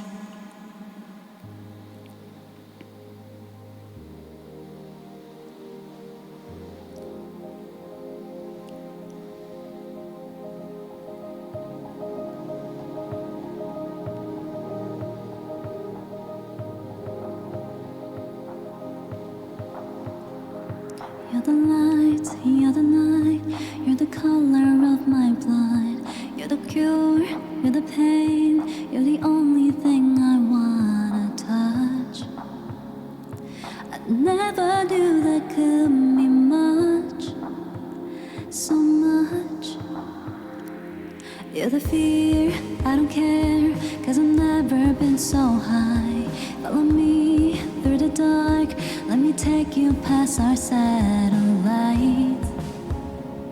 You can see the world you brought to life, to life.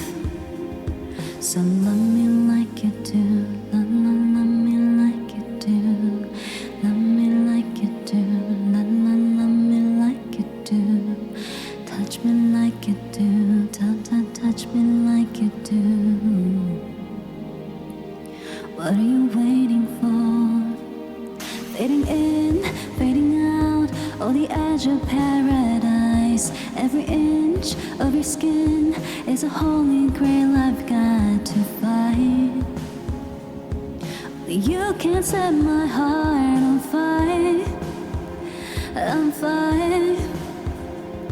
I'd let you set the pace, 'cause I'm not thinking straight. My head's spinning around, I can't see clear no more. What are you waiting for? Love me like you do, love me like you do, love me like you do, love me like you do, touch me like you do, touch me like you do. What are you waiting for? Love me like you do, love me like you do, love me like you do, love me like you do, touch me like you do, touch me like you do. What are you waiting for?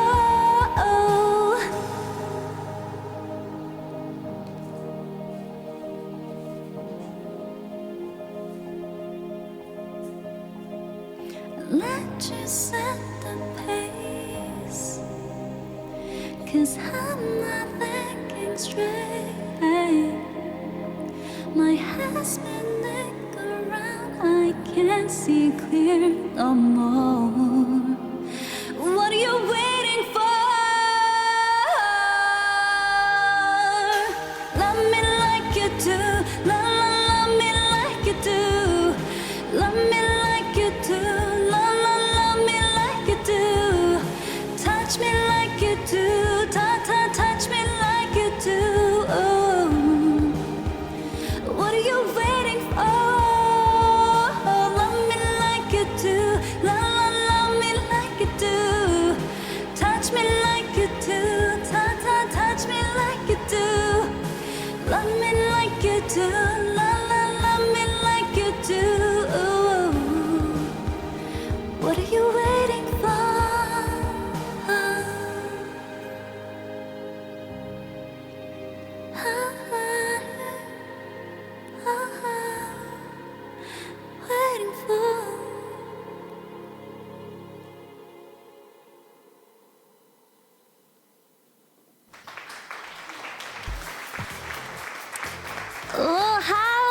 Blackman, sub girl, thank you so much.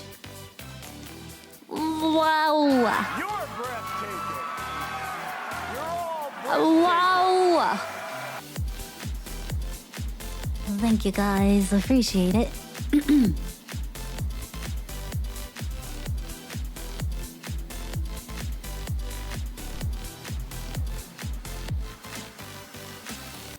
Yeah, thank you. I don't know this song at all, but I'm gonna try just some parts. I should have gone Beeple first. And I shouldn't probably have said it out loud before I start singing, because now you're gonna know. Thought I found a way. Thought I found a way out, but you never go away. I guess I gotta stay now. Oh, I hope someday I'll make it out of here, even if it takes all night or 100 years. Fly, but I can't find one near. Wanna feel alive outside. I can't find my feet. Isn't it lovely? All alone, heart made of glass, my mind of stone. Tear me to pieces, skin and bone. Hello, welcome home. Time, looking for a better place. Something on my mind, always in my headspace. But I know someday I'll make it out of here, even if it takes all night or 100 years. Need a place to hide, gotta go to the bathroom really bad.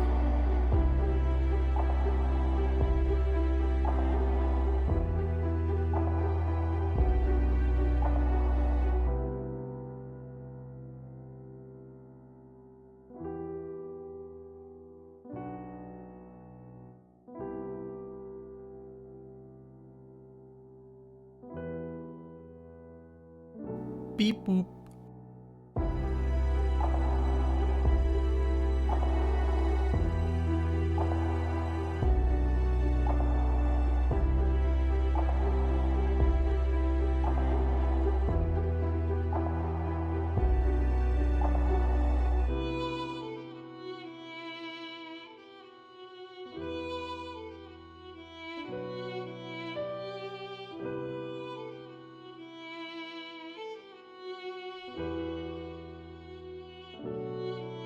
Welcome home.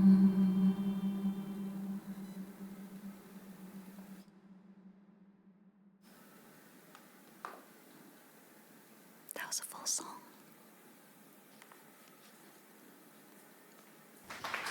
Thank you. Thank you. That's how the song goes. You're breathtaking. You're all breathtaking.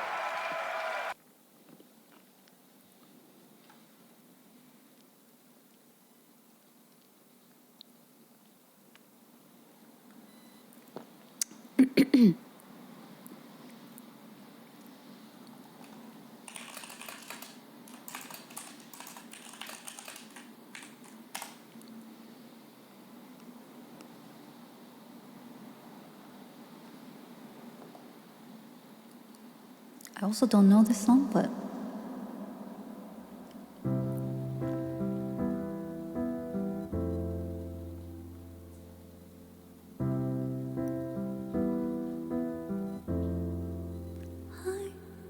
still flows.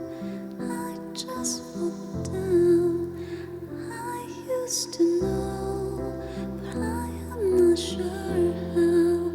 What was I made for? What was I made for? Taking a drive, I was an ideal, looked so alive. Turns out I'm not real, just something you paid for. What was I made for?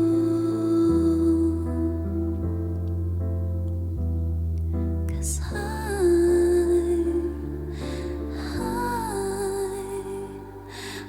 don't know how to feel, but I wanna try. I don't know how to feel, but someday I might. Someday I might. Hi, Miko.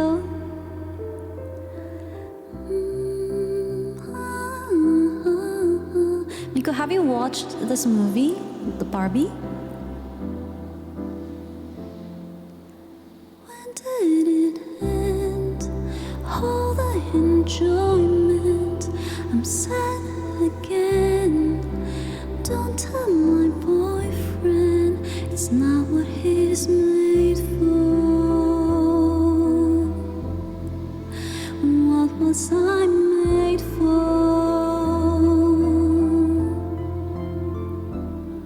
'Cause I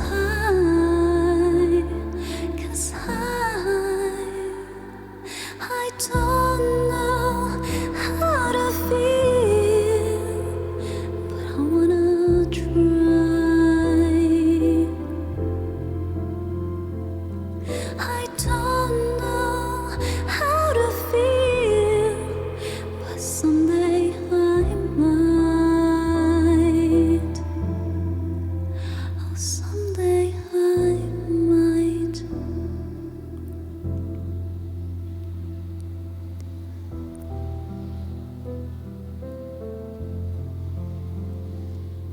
Think I forgot how to be happy.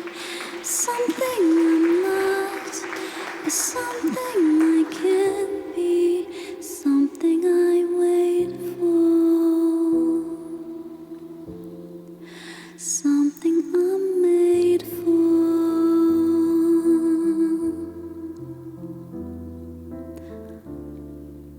Something I'm made for.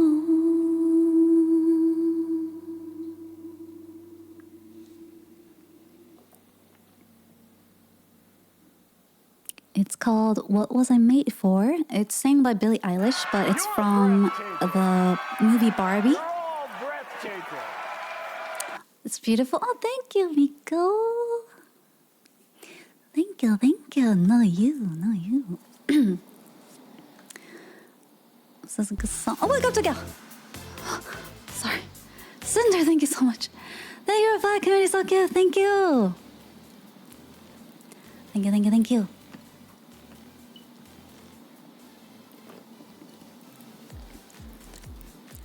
Oh my god, this I just sing this for Miko.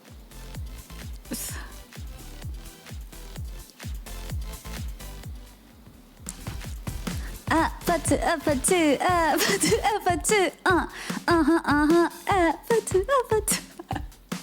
She's gonna go poo poo singing up for two. I actually don't know. I wish I would. Because I had too much hot sauce. You love this song? I know. Did you know that this song is actually, it's not sampling it, but it's using, it's like co-credited to these people, this song. You're going to hear it immediately once I start singing. Ready? Oh, Mickey, you're so fine, Hey, Mickey. Hey, Mickey. part two, part two, part two, part two, part two, part two. I'm making you so pretty. You know that song, right? Apparently. Yeah, did you know that? I didn't know either. And then apparently on the they're not co-writers, but the writers of the songs are like somehow credited. Yeah, I feel like that's what music, a lot of the pops is right now. That people just kind of like, or just like entertainment in general, people just like recycling like the hit songs from the past. Yeah, all songs borrow from each other. I know, right? All the Korean people are listening to this and they're like, isn't this just like 369? Do you know 369 game, Miko? It's like 369, 369, 369, 369. 1, 2, 4, 5. Which is also a drinking game. There's no original beat left in the world. You don't know 369 game? 유나야. 유나야, you know the 369 game? Oh my god. It's like the basics of the basics. We have to play some drinking games sometime. You do not? Oh my goodness.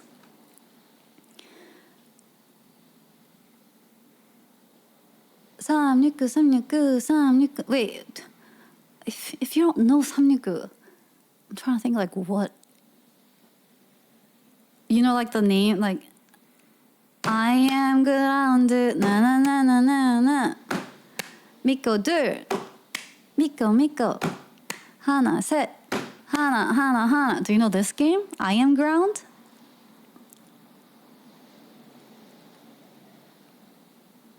Is it when you put hands on hands? No. Even I know those games.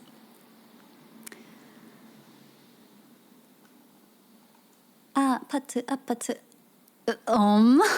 You don't?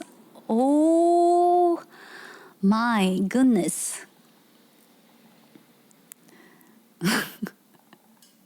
This is not. Wait, what? You want to teach me Korean? You don't even know what 369 is, and you're trying to teach me Korean.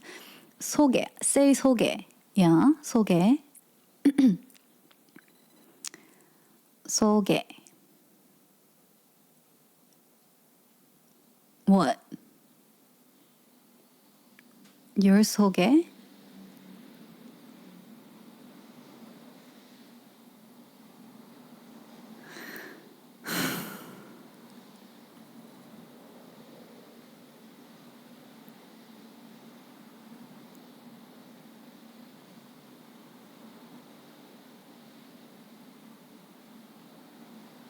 It's not even close. Not even close. Just because Miko fell for it once, you fell for it? You're so gay. Well, if you read it like a Korean American person, they'd be like, so gay? Then yeah, like you're so, I can see it, but sorry, my native tongue. 소개 doesn't sound like, well, I don't know, 소개. Yeah, it doesn't really sound like that. Watch our clip. I will. Just like, so gay? So gay? You're so gay? Oh! That's probably how it went. Oh! That's probably how.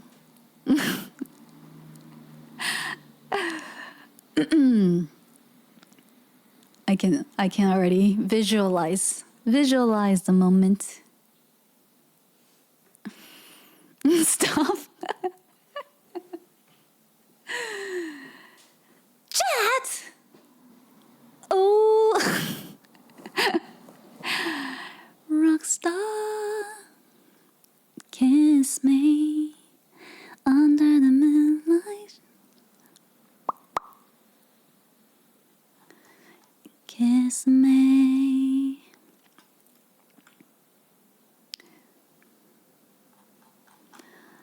Go, please go poo poo. Stop holding it. I literally just went to beep boop in the middle of singing. Don't hold that. Beep boop. Let it go. Speaking of.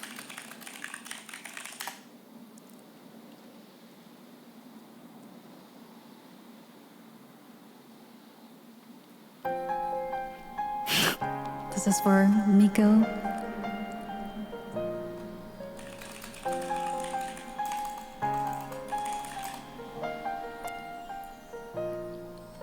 The snow glows white on the mountain light, not a footprint to be seen. A kingdom of isolation, and it looks like I'm the queen. The Tommy's howling like this swirling storm inside. Couldn't keep it in, heaven knows I tried. Don't let them in, don't let them see. Be the good girl you always have to be. Conceal, don't feel, don't let them know. Well, now they know. Let it go, let it go. Can't hold it back anymore. Let it go, let it go. Turn away and slam the door. I don't care what they're going to say. Let the storm rage on. The cold never bothered me anyway. Why is this so appropriate? It's funny how some distance make everything seem small, and the fears that once controlled me can't get to me at all. It's time to see what I can do to test the limits and break through. No right, no wrong, no rules for me. I'm free. Let it go, let it go. I'm one with the wind and sky. Let it go, let it go. You'll never see me constipated. Here I stand, and here I stay. Let the storm rage on.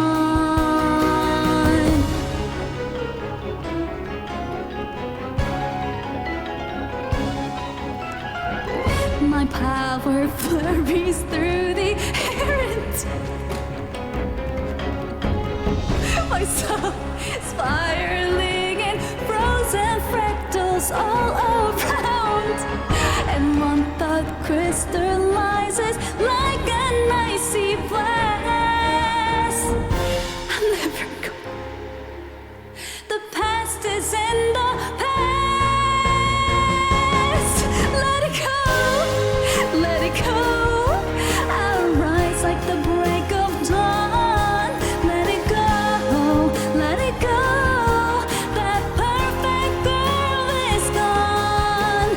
Here I stand on a toilet of day. Let the storm rage on.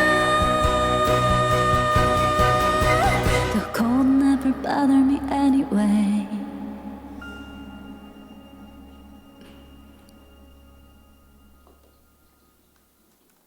What a jam. What a jam to play on a toilet. The cold seat never bothered me anyway. Thank you, thank you. Butter. Butter. Thank you, Nemori, for 7 community sub gifts. Thank you. Appreciate it. Thank you, thank you, thank you.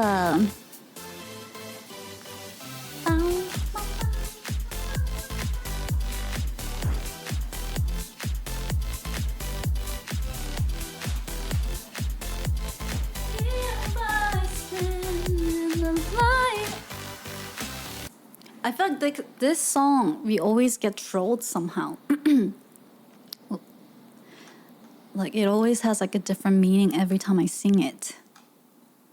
Do-do-do-do-do-do-do-do-do-do-do. What was I made for?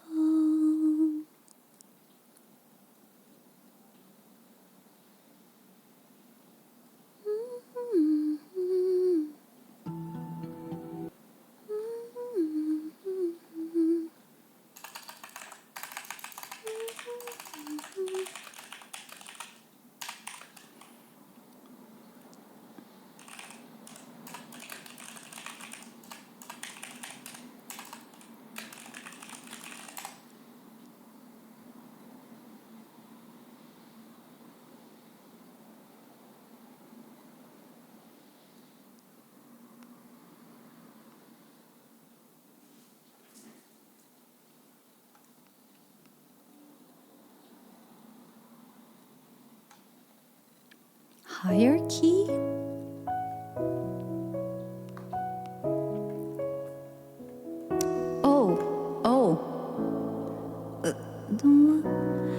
Had my cake now, diamonds brilliant and Bel Air now. Hot summer nights, mid-July, when you're high, we're forever wild. Crazy days, city lights, the way you play with me like a child. Will you still love me when I'm no longer young and beautiful? Will you still love me when I got nothing but my aching soul? I know you will, I know you will, I know that you will. Will you still love me when I'm no longer beautiful? And the world lit it up as my stage now, channeling angels in the new age now. Hot summer days and rock and roll, the way you play for me at the show. All the ways I've got to know your pretty face and eclectic soul. Will you still love me when I'm no longer young and beautiful? Will you still love me when I got nothing but my aching soul? I know you will, I know you will, I know that you will. Will you still love me when I'm no longer beautiful? Dear Lord, when I get to heaven, please let me bring my man. When he comes, tell me that you'll let him. Father, tell me that you can. All that grace, all that body, all that face makes me wanna party. He's my sun, he makes me shine like diamonds. Will you still love me when I'm no longer young and beautiful? Will you still love me when I got nothing but my aching soul? I know you will, I know you will, I know that you will. Will you still love me when I'm no longer beautiful? Still love me when I'm no longer beautiful. Will you still love me when I'm not young and beautiful?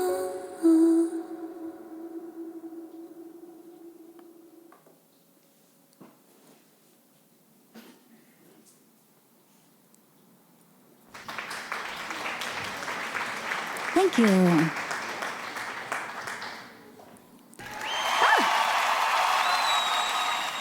Thank you very much. Thank you very much.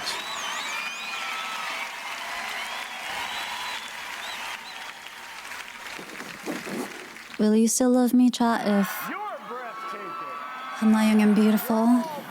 I'm actually a 52-year-old dude. Nope. Okay, cool. Well, cool. That's why we're doing a podcast and not a camcast. I knew that all along. You're not? Oh, okay. You're my dude. That was a secret. Exactly.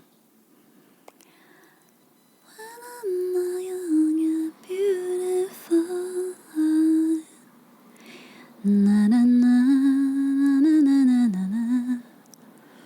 Da da da da da da.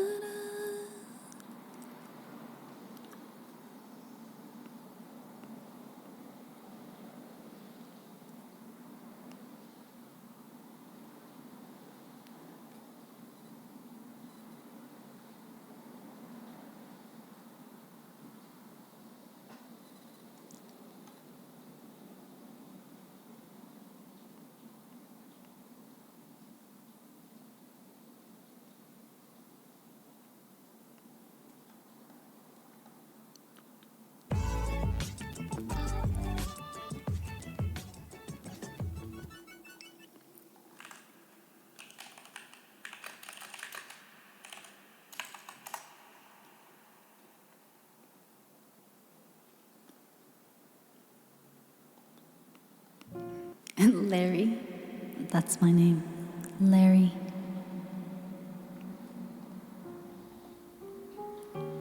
Larry from Ohio. I'm actually not even Korean at all.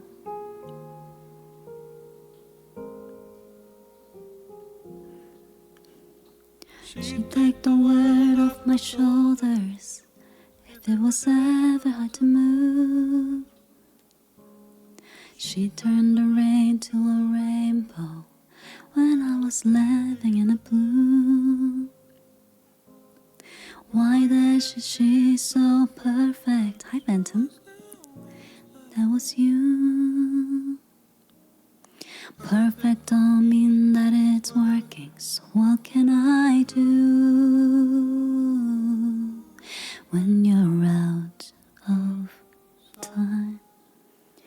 In my mind, and sometimes I look in her eyes, and that's where I find the glimpse of us. And I try to fall for her touch, but I'm thinking of the way it was. Said I'm fine, said I moved on. I'm only here passing time in her arms, hoping I'll find the glimpse of us. Tell me he savors your glory. Does he laugh the way I did? Is this a part of your story? One that I had never lived? Maybe one day you feel lonely, and in his eye you get a glimpse. Maybe you start slipping slowly, find me again when you're out of sight. In my mind, 'cause sometimes I look in her eyes, and that's where I find the glimpse of us. And I try to fall for her touch, but I'm thinking of the way it was. Said I'm fine, said I moved on. I'm only here passing time in her arms, hoping I'll find the glimpse of us. Ooh.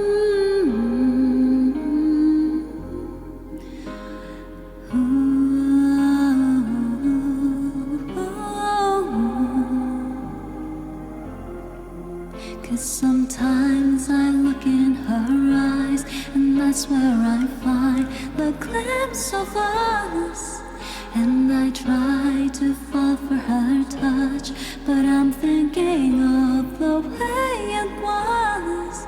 Said I'm fine, said I moved on. I'm only here passing time in her arms, hoping I'll find the glimpse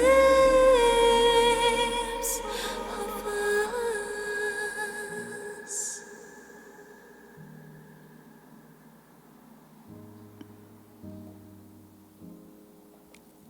All right, Echoes.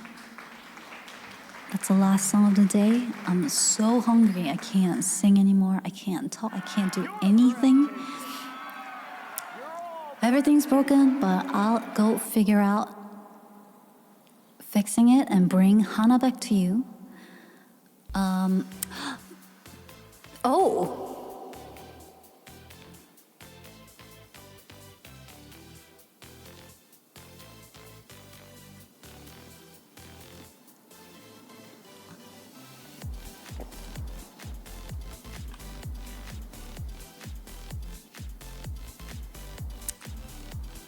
When did that happen?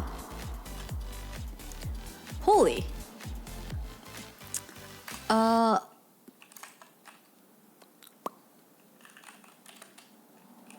Okay, we have an option. Thank you so much, Raven, for 5 community stuff. Thank you so much. Oh, 7 communities. Well, I don't know. Did it hit 69 exactly? I don't know what you're doing. But, oh, it happened after Let It Go. I see. Let it go. Let it go.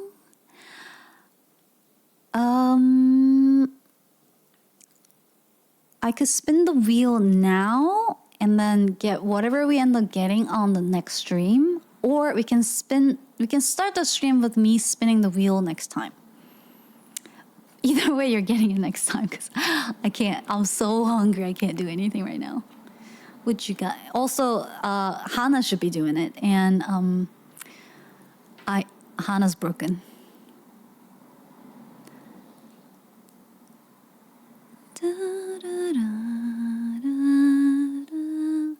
Just start roll next time. Okay, just remind me in case I forget. Both are fine.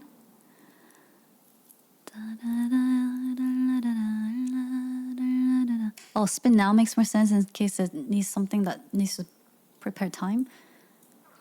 Oh my, do you hear my stomach gurgling? It's so that way.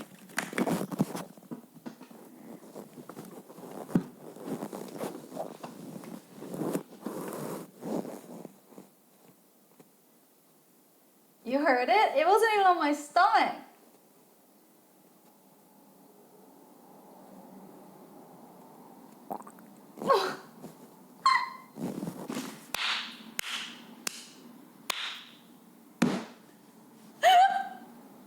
Did you hear that?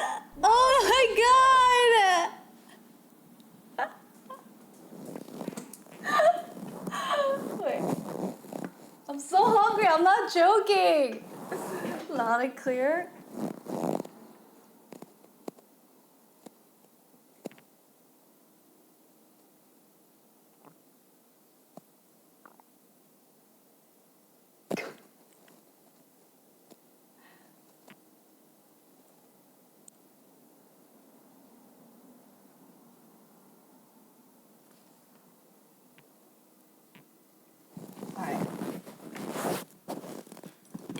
It needs food. So I'm gonna go.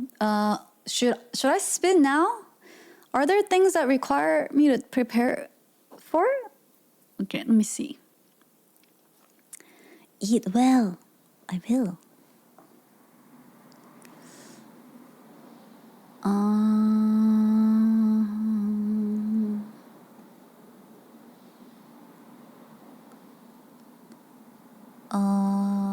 Or maybe pickle juice shot.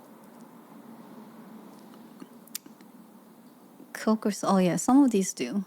All right, we do it now. I should just have like a stack of pickle juice and Coke.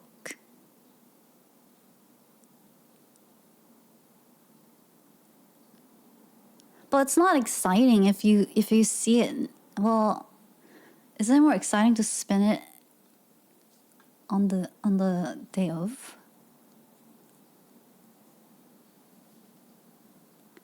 Sometimes I look in her eyes, and that's where I find a glimpse of us. And I'm thinking of the way it was. Said I'm fine, said I moved on. You guys don't seem to have a strong opinion on this, which means you don't really care either way. So I'm gonna spin it next time, just to keep the excitement going, I guess. Let's wait, but if she forgets, we get 2 spins. Stop making deals. Unless we change our names on Discord, Plottage. Yeah, But, alright. My stomach is literally yelling as loud as it can to me, so I'm gonna go now. But thank you so much, y'all, for coming. And I feel much, much better now than I did when I woke up this morning. So thanks for being here. And thank you so much for all your stuff gifts. This was my first HostCast. I feel like the pilot cast was more like a HostCast than the actual, this HostCast. But I think I'm getting some ideas for this. Like, we can have a proper topics. And then talk about stuff. But thanks y'all for coming. I hope you have a great week. I'll post probably next stream for sure next Saturday. But if there's anything in between, I'll let you guys know on Discord. Love you all. 안녕. Thank you so much for coming. And have a great Sunday. Bye-bye.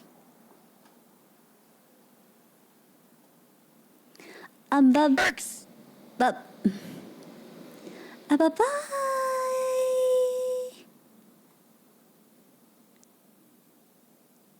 You go first. No, you go first. No, you go.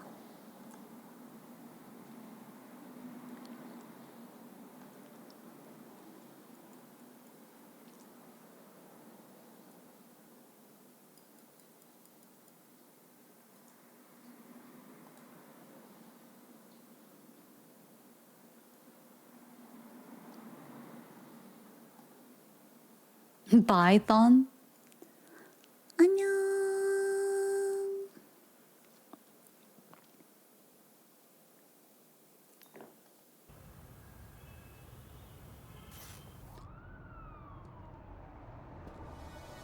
I couldn't wait for you to come and clear the covers. But now you're gonna leave with nothing but a sign. Another evening I'll be sitting reading in between your lines. 'Cause I miss you all the time. So get away, another way to feel what you didn't want yourself to know. Let yourself go. You know you didn't let yourself control. Let's start at the rainbow. Turn away, another way to be where you didn't want yourself to go. Let yourself go. It's not a compromise. So what you wanna do? What's your point of view? There's a part two. Do you wanna dare a handshake with you? What